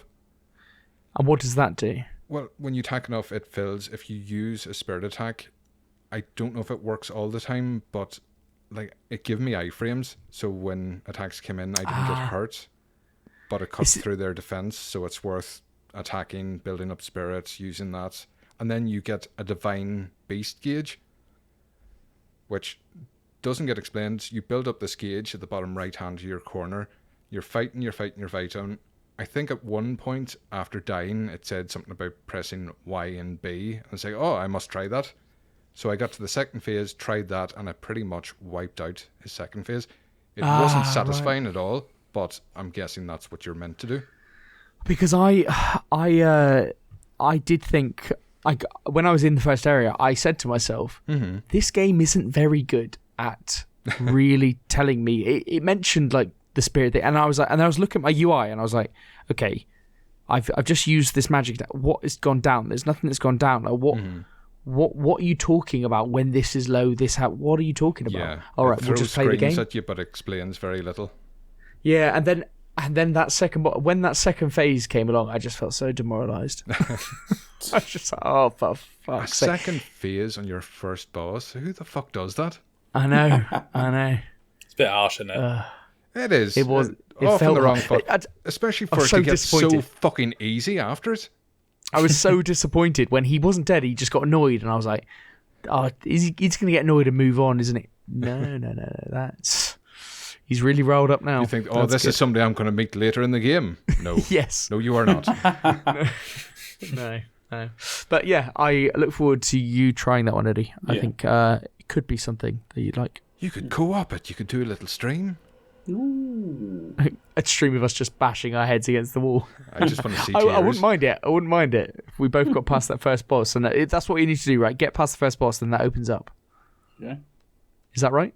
That's right. As soon as That's you get right. past that, co-op's open. Excellent. Okay, maybe we will. Let us know what you think of it next week, Eddie, and we'll see what we can do. Cool. But what are you going to talk about, Punk? Yeah, I noticed we're kind of running on time, so if I'm waffling, just tell me to move along. I've played and completed Atomic Heart, which Nice. Fantastic. I almost didn't, given the reviews and kind of the reception it got on several podcasts I listened to. I'd say, this is a bit of a wet fart on delivery. But Okay. it's on Game Pass, so I thought I'd give it a go, and I fucking love it. It is one of my favourite games of the year so far. Nice. Wow. And definitely it's on Game Pass, so if it kind of tickles your interest at all, why not try it? Because I was playing Like a Dragon Ishin, and that kind of felt like busy work, so I fell off it, and I just wanted to play Atomic Heart. It was simple as that. So, it's Fallout meets Bioshock. Bioshock stylings, Fallout world. It's set in our timeline up to a point. World War II, there's a divergence in the timeline. World War II ended because Germany realized, oh shit, we're going to lose this, and released a virus that got referred to as the Brown Plague. Oh, nice. Yeah, Okay. topical. So the Soviet Union actually cured it, so that pushed them forward in the field of super science. They did not collapse, they kept going. They actually created robots that they shipped around worldwide that did crappy menial labour for the people, so they could all relax after that horrible war, but that pushed them and made them very rich and left them in like this futuristic setting where everything seems perfect. Wonderful. I feel like nothing bad will happen from here. Oh, not at all. So you start off, it is very much the Bioshock Infinite opening. You are in the middle of a festival. Everybody's very happy. It looks fucking gorgeous. They have this strange thing where they don't have ray tracing, but there's reflective surfaces. It does glitch in and out a bit, but it's a really nice trick. So you walk through that. Sorry? I was just gonna say, what's the frame rate like on it? Because with how intense it is on the graphics, I thought maybe a AA game. The frame rate for this opening section, it's really well curated. It's closed off, so it's very smooth here. Later on, when you're fighting things, you will get drops once you get to the open world, and like it throws a lot at you at times, and you can notice it chugging a bit then. Okay. But for the opening, very smooth. You get a bit of world building. It mentions characters that will come up later. I'd say on a second playthrough, you'd realise what everybody's talking about. Yeah. And you get to meet all the robots. You see all the technology. They're displaying things that they're working on. The sexy robots, yeah. Well, they're part of the story. Okay, they are. Okay, all right. Yeah, because I've seen them. They've blown up on the internet. In certain sections, people are very excited about these robots. Yeah, I'd never heard of them. Kirk, you've been in these. Yeah, I know. sections. What's going on? Are they sex robots? Rule 34, Kirk. Yes, yes. Yum, yum. Shiny robot ladies. Come on, Kirk, you pervert. No, they're just Talk to us. people have just screenshotted. They're very kind Voluptuous. of like voluptuous. That's exactly the word I was about to use. This is just the type of shit you'd be into. Isn't it? Yeah, this is Fucking Kirk nerd. level. curvy robots with like thin Fucking waists and big Kirk. bums. Yeah, love it. No, it's just These people. robots are the bodyguards for one of the leading scientists that created something called the Collective. And the you Collective go. is a mind control device that can send commands to robots so you don't have to talk to them or look at them, because who likes looking at robots? Kirk. Unless they're, Sexy robots. sexy robots. But they're releasing a new version of this called Collective 2.0, which improves everything. It's going to make everybody's lives even better. Except it doesn't, and all the robots kind of go haywire on... This game is set... It's a foundation or a compound, but it's like a floating island. It's a research lab.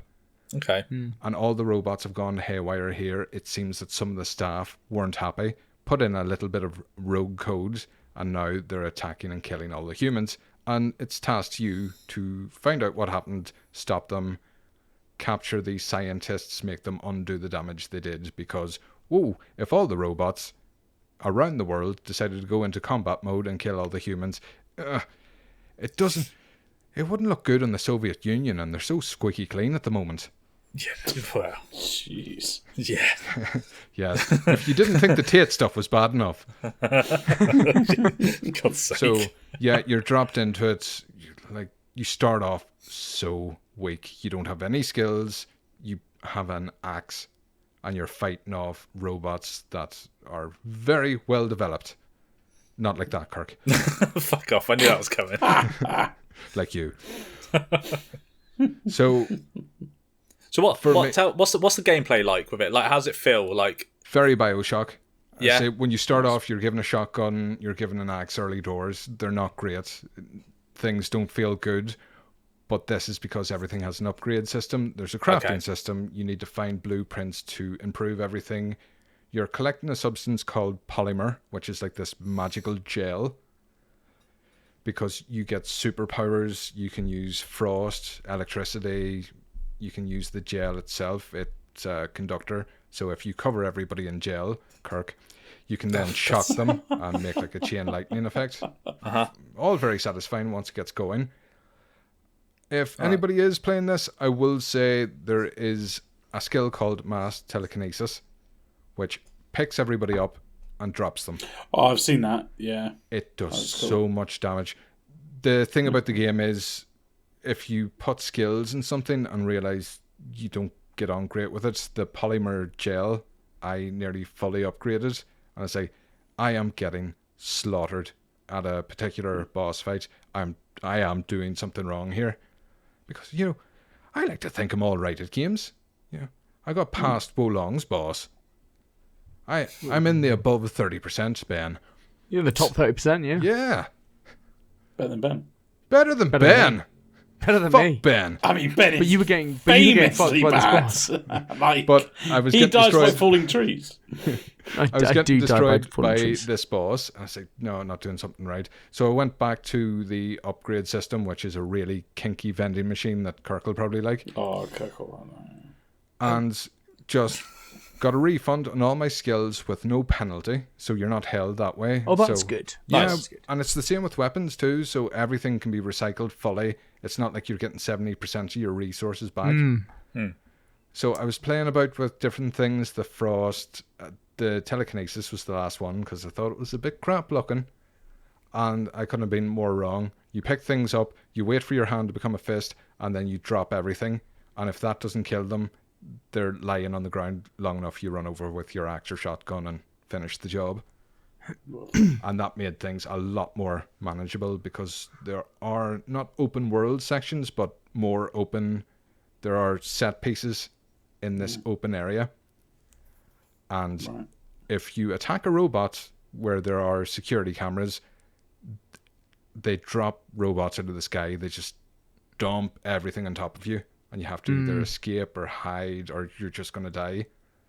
But once you had the fully upgraded mass telekinesis, it just, I'm surrounded by like 20 robots. And I'll just pick them all up, drop them. What about the puzzles in this game? I've heard that's been an off-putting thing. I enjoyed the puzzles. There is one with shadow mannequins and you're running through it because none of them are hard. Some of them you look at and go, right, there's something I'm not getting here. As it just clicks. I never had to look at a guide, but I felt challenged at the same time, which is a nice medium you don't often get. Yeah. And a lot of people give off about the angry, sweary protagonist. which speaks a bit, don't they? But you liked him? I loved him. Of course you did. I wanted to play this in Russian because I would like the Yakuza or Like a Dragon games. I play them in Japanese. English subtitles feels more natural. The Witcher 3 I would have played in Polish and Russian with subtitles on. Such a purist, aren't you? Well, it's a bit more authentic. And English people, ugh. That's authentic. Looking at characters on the screen, that's authentic. The subtitles and like the HUD or the HUD in the game is not very clear, the subtitles especially, and I couldn't make them out clear enough to have it in another language. So it is Monkfish's first game, so yeah, I can kind of forgive them a few things like that, but it would be nice to see a patch come out and kind of improve that.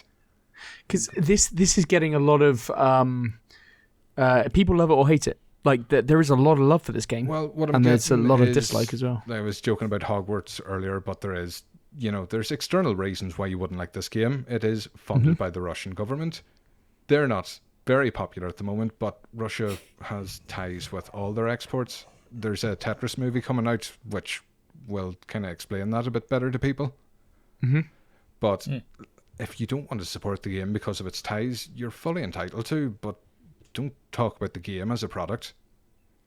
You can happily say, no, I just don't want to hear about this, because... Do you think there's a lot of that? Do you think a lot of people are talking a lot about... of impression, especially on the podcast I listen to, like the write-off. The vending machine. The vending machine is the most cringy thing you will ever encounter in a game, but because it is the vending machine that you need to use to upgrade your character, you can't avoid it. They know you can't avoid it. You have to talk to this thing, and they make you squirm a lot when you use it. And it's like, that is not bad writing. That is just they knew you would have to go They're here. doing it on purpose, yeah. And then the main character, without spoilers, there are reasons he behaves and talks the way he does. Because he shows signs of several conditions, and he is a war survivor. And it's like, oh, well, this really goes into it. The robots Kirk's so fond of, they tie into the story. They're the bodyguards, the head scientists, and they're based on people. It's, whoa, wow, there's a lot of writing in here. Maybe the complaints you had in the first 15 minutes go away. I think you're convincing me to actually play it, because I was put off. Game.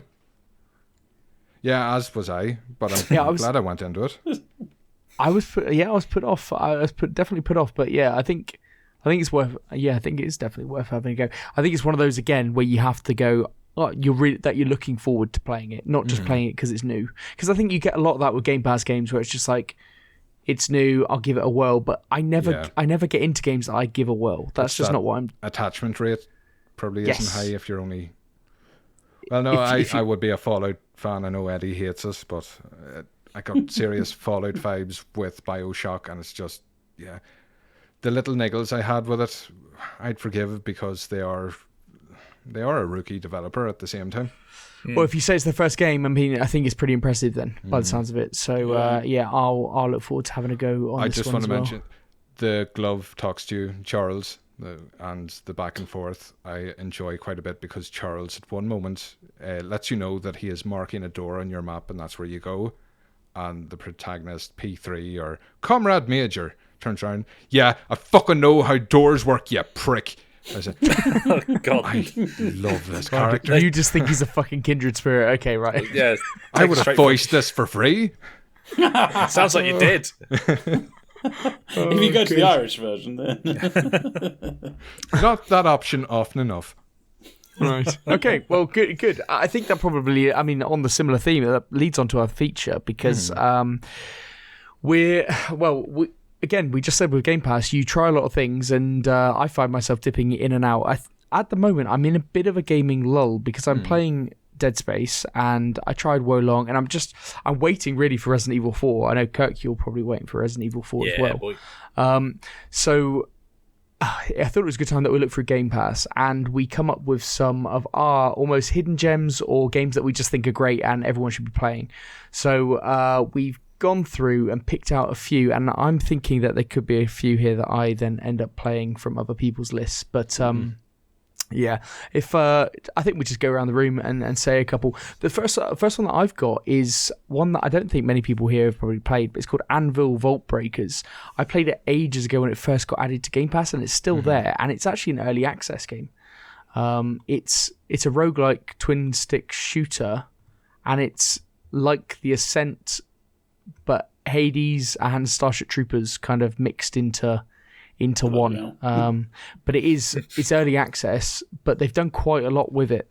I played it right at the start and enjoyed it. There's a lot of variety with different bosses. You don't meet the same bosses very often as you go through different worlds, a lot of upgrades, and every time you die, you get stronger. That's the whole premise, is that your breaker gets stronger every time you die. It's classic roguelike stuff, but interesting and definitely worth a go on Game Pass. I don't know, anybody else heard of it even?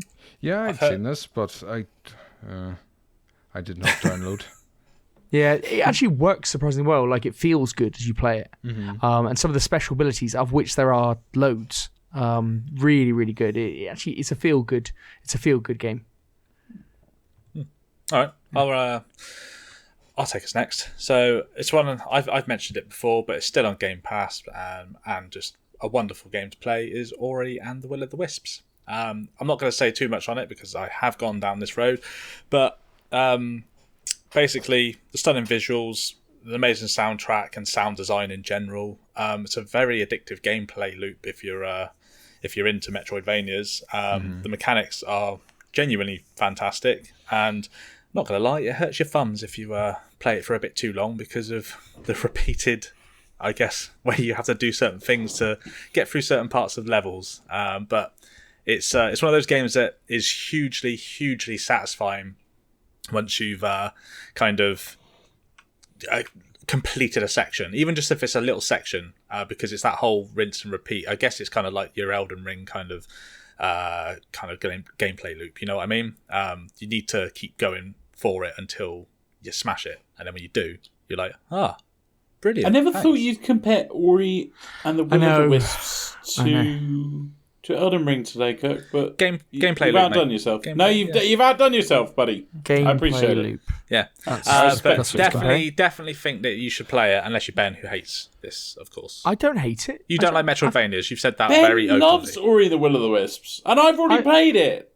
I've played it and I liked Ben it. said nice things about Metroid earlier. I love Metroid Dread. Yeah, that doesn't mean you're on record saying you don't like Metroidvanias. He is right. I don't choose it as a main game type. Yeah, sure, but I have enjoyed Metroidvanias. But okay. Anyway, yeah, this is one of the best out there. So I'm surprised, Ben, that you don't love this game because it's exactly like Elden Ring.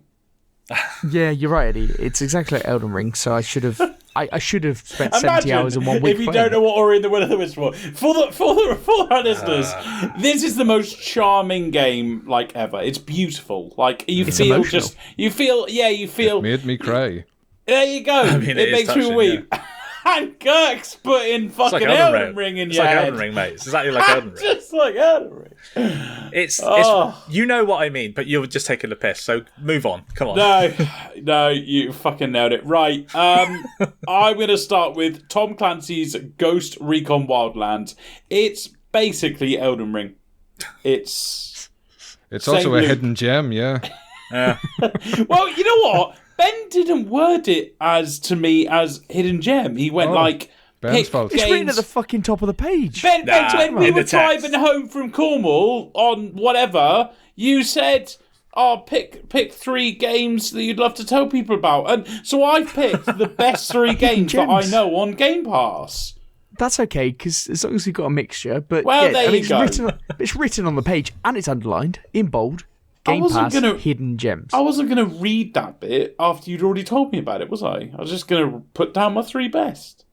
What do you want? To be fair, Kirk opened up with Ori, Will of the Wisps, so not exactly too hidden.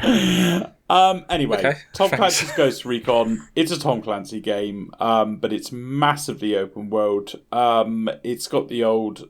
You get satisfied by loot because you don't get any weapons like other Tom Clancy games where you get to load out and stuff. You have to kind of gain your attachments and gain your weapons as you go.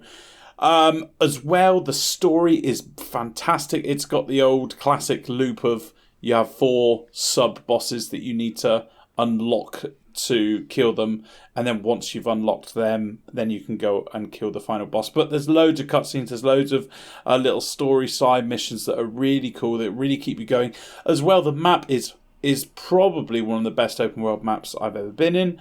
Not only can you go to any bit any time, but there's so many different areas. Like there's different biomes, there's different some bits are stunning, absolutely stunning. So and of course it's a Tom Clancy game, which means they got the gunplay down. Highly recommend it though. Yeah, I must say, this game is one that would get overlooked because it's a bit older and it got terrible reviews when it came out. Yeah, it did. But it was probably ahead of its time. When you go back to it, I don't think the frame rate's particularly good, but that was my experience. Right, fine. I actually tried to go back to it recently, but these games have this weird thing that you have to wipe your gamer tag progress on the game. Else, for example, I started a new game having not done this, and I had all the weapons unlocked. And this whole game, I hate to say it, but it's half story, half the excitement of unlocking certain attachments and certain weapons. So, yeah, that was a bit upsetting. But we all know you love a silencer. Yeah. I love to put a silencer on a weapon. Yeah, it's a make or break for a game, but yeah. Oh, I haven't got Medieval Dynasty on here. That would have been a good one. Oh. That would have been a good one. That would have been a hidden gem. That would have been a great one, yeah. Oh, that would have been a hidden gem as well, wouldn't it? Right, hang on. Delete. Right. Mark, do you want to take us on? Evil Dynasty. One I was going to big up because, not that it's a small game or a hidden gem, because I don't want to hear my own joke repeated back to me. Deep Rock Galactic. Oh, yeah. A lot of people won't have tried it, though. That's kind of what I'm getting at. A lot of people are probably aware of the game itself, don't realise it's on Game Pass. You should get it on. That, couple of beers, couple of friends, if you have either. Great time. Yeah, I never played it, I don't think, and it's probably for that reason. Oh, definitely worth a go. Yeah. You could stream it. I have heard it's great. And, obviously it's got incredible reviews and stuff. It's won loads of awards. But sometimes that puts you off a game as much as it puts you on. Especially when it's a multiplayer game. It kind of puts you off a little bit because you think, oh, this is so deep that I probably can't even begin to start playing it. No, it's fun, and you and all your dwarf friends get together on the dance floor. It's brilliant. It made me cry. Every good game makes you cry. Well, I was going to shoot through them considering the time, but sure, whatever. Yeah. Oh, yeah. Go on, let's Next game. Let's go. Oh, it's me again, isn't it? I haven't played this one because I thought this could be a good opportunity to bring it to the table then. Kraken Academy, has anybody else heard of that? It was in a Nintendo Switch Direct ages ago. But it's been on my list to play for ages. I thought about it at the time, maybe getting it in advance. But it's an adventure narrative game, bit of dating sim stuff, but it's in school. Christ, it's got shit. No, that's the charm. It's a top-down robots. It's a top-down, charmingly graphical kind of looking game. Charmingly graphical. You try to save the school. It's very good. Mythical creatures and all that shit and stuff. So yeah, it looks really good. Yes, I can see a big broccoli. Kraken Academy, yeah, Kraken Academy. So you haven't played it, Eddie? I think this looks horrific. Very good. I think this mispronounced very good there. On the level of Catherine Full Body, that level. That was an excellent game. Okay, sure it was, mate. Next game. Fine. Yeah. As Dusk Falls. Now, this was... sorry? Hidden gem. It is a hidden gem. Definitely a hidden gem. Not enough people played it, to be honest with you. Kirk, I played it, and I think it's fucking terrible, but carry on. And it was so good that you completed it, Kirk? Yeah. I did. Oh, you did. Does Ben know that you didn't complete it? I don't know. I can't check. Have you got him added on the Xbox app? I literally have an achievement for completing it. So if you want to check, mate, it's fine. So very much a narrative-driven game, and this is where your decisions actually matter in this one. One of the cool things, not that I have anybody more than my roommate to play with, but 7 people can play this with a cross between controllers and smartphones or tablets. Because it's the voting system, isn't it? When you go through certain with each kind of story beat, you can all vote for the 3 or 4 different things. Oh, you know what, Kirk? You know what? I was gonna go hellbent and rip the shit out of you after you finished talking. But I actually, if you remember, I played this and it did not allow me to play co-op. So me and my girlfriend just played on one controller. Do you think then, if we did play 2 controllers, so you can vote for different things, right? Yes. That's exactly how it works. Okay. All right. So yeah, me and my roommate. I mean, there was only 2 of you, Eddie. It wasn't the most complex of voting systems. No. What I'm saying is that I didn't have that option, Ben, because the co-op wasn't working. Do you remember I was playing on the Steam, or not on the cloud, and it was just refusing. It was crashing every time I tried to fucking co-op it. So I just played as a single player, but me and Emma had okay. Yeah, no, you both have your controller, and either one of you picks what you want, and then if you both pick something different, it overrides.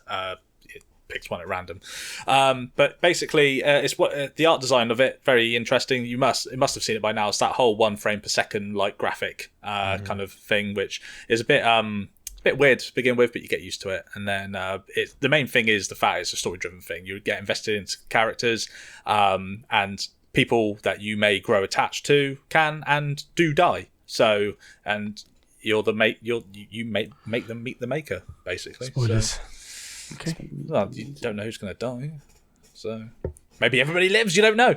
Next. You can't do that. I hate the art style, Kirk. That's fair enough, Is this what you were trying to avoid? Yeah, exactly. Well, if we're talking about art styles that Eddie's going to hate, well, cowboy, have I got a game for you, Dragon Quest Builders 2, that takes the world of Dragon Quest and puts it into Minecraft. Oh, no, hang on, I know this. I think I really like this, don't I? Again, well enough known franchise, but I just don't think enough people realise it's on Game Pass, and it is I didn't know that was on Game Pass. I didn't know that was on Game Pass. Yeah, the first one was taken off, I think, when this one was added, but it's the better game. Oh, that is good. Eddie, there's a game for you. There you go. I'm just looking it up now. Lovely. All right, Eddie, it's your go. Okay, my game is this game called Medieval Dynasty. Oh, I haven't heard of it. Please tell us more. Yeah. Some may say it made me cry.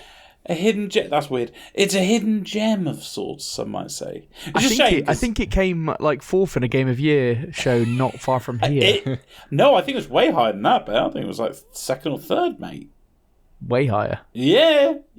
Oh, come on, Ben. 4th is nothing. It's not even on the podium. Right, okay, fine. I was to State of Decay 2-ing it, because I absolutely love that game. But yeah, you're right. Medieval Dynasty. People probably haven't heard it. It's a dynasty game in medieval times.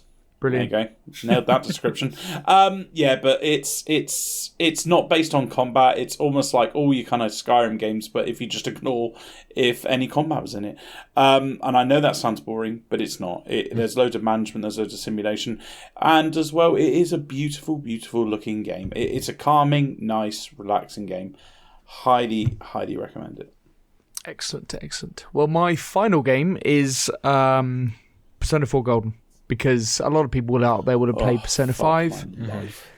And Persona 4 Golden is, in my opinion, the best of the later Personas.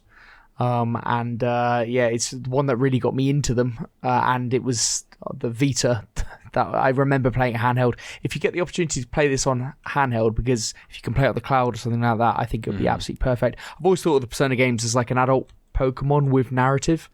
The themes are quite heavy, there's murder involved and all that kind of stuff. Characters are memorable.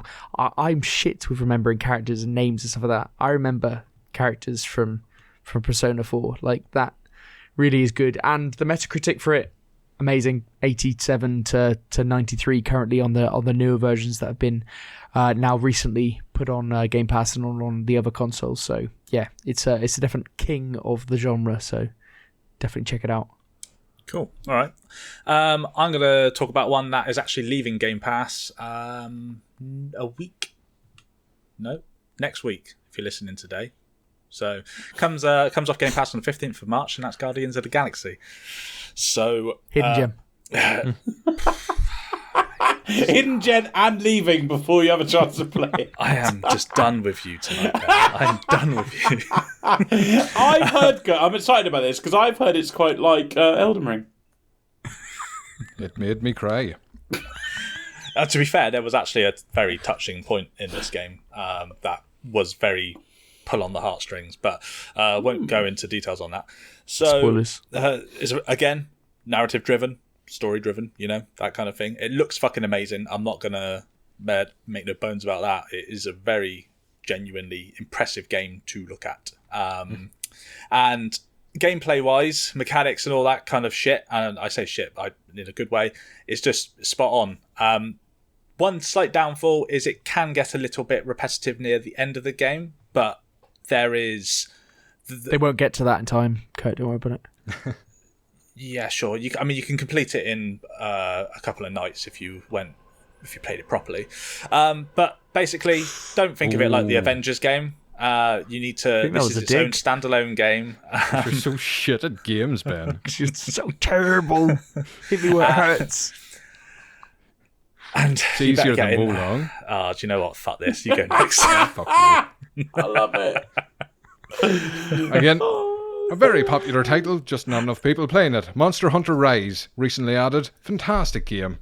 Yeah, that popular You game. and 3 of your friends murder everything in sight, and then carve up the bits to make equipment, to make better bits, to murder all the monsters in sight. I thought you were interested in this, Eddie. I was actually. I don't know why this is completely gone. If you ever want to start it, Eddie, give me a shout. So what was that? No. That was a weird noise. It's the sound you make when you see those robots, Kirk. Don't. You'll make me cry. You'll make me something.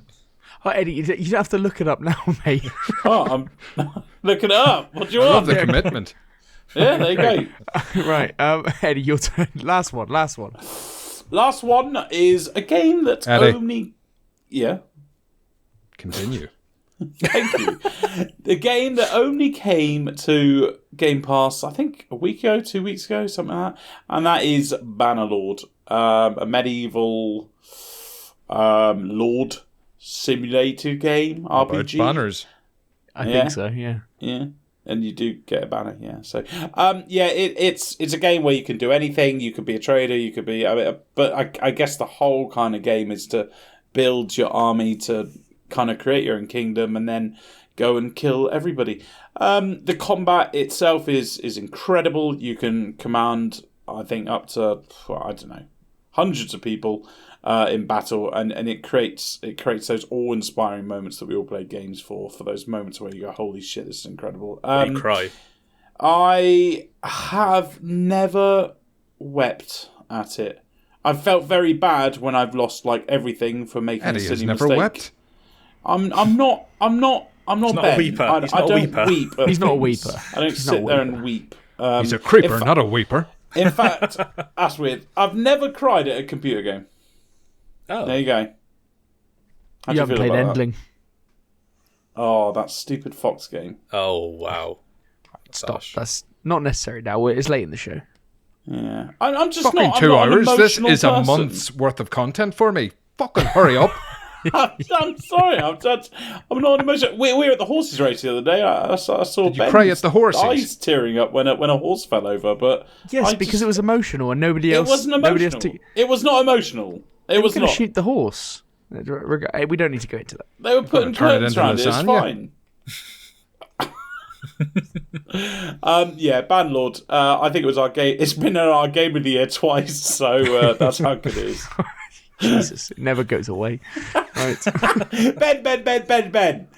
It came out on console this year, so it's definitely going in our game of the year discussion this year. You know that, right? Right. Fantastic. Okay, I just want to say, can we wrap this up so we can keep this under 2 hours? Yeah, okay, we have to be quick on that then. Yeah, Right, exactly. Punk, he'll be quick with this. Your socials, sir. Ucons.co.uk. I'll see you there. Brilliant. I fucking love that. How nice and easy is that? Yeah. Well, thank you very much for being on the show, Punk. It's much Yeah, appreciated. thanks again. Thank you for the invite. Always a pleasure, never a chore. Excellent. Every time. Well, our socials are a bit longer. If you want to email us, it's podcast@grumpygamers.co.uk. You can tweet us. Are you at streaming? Grumpy Gamers Are you Pod. streaming? Are you putting out stickers on Twitter?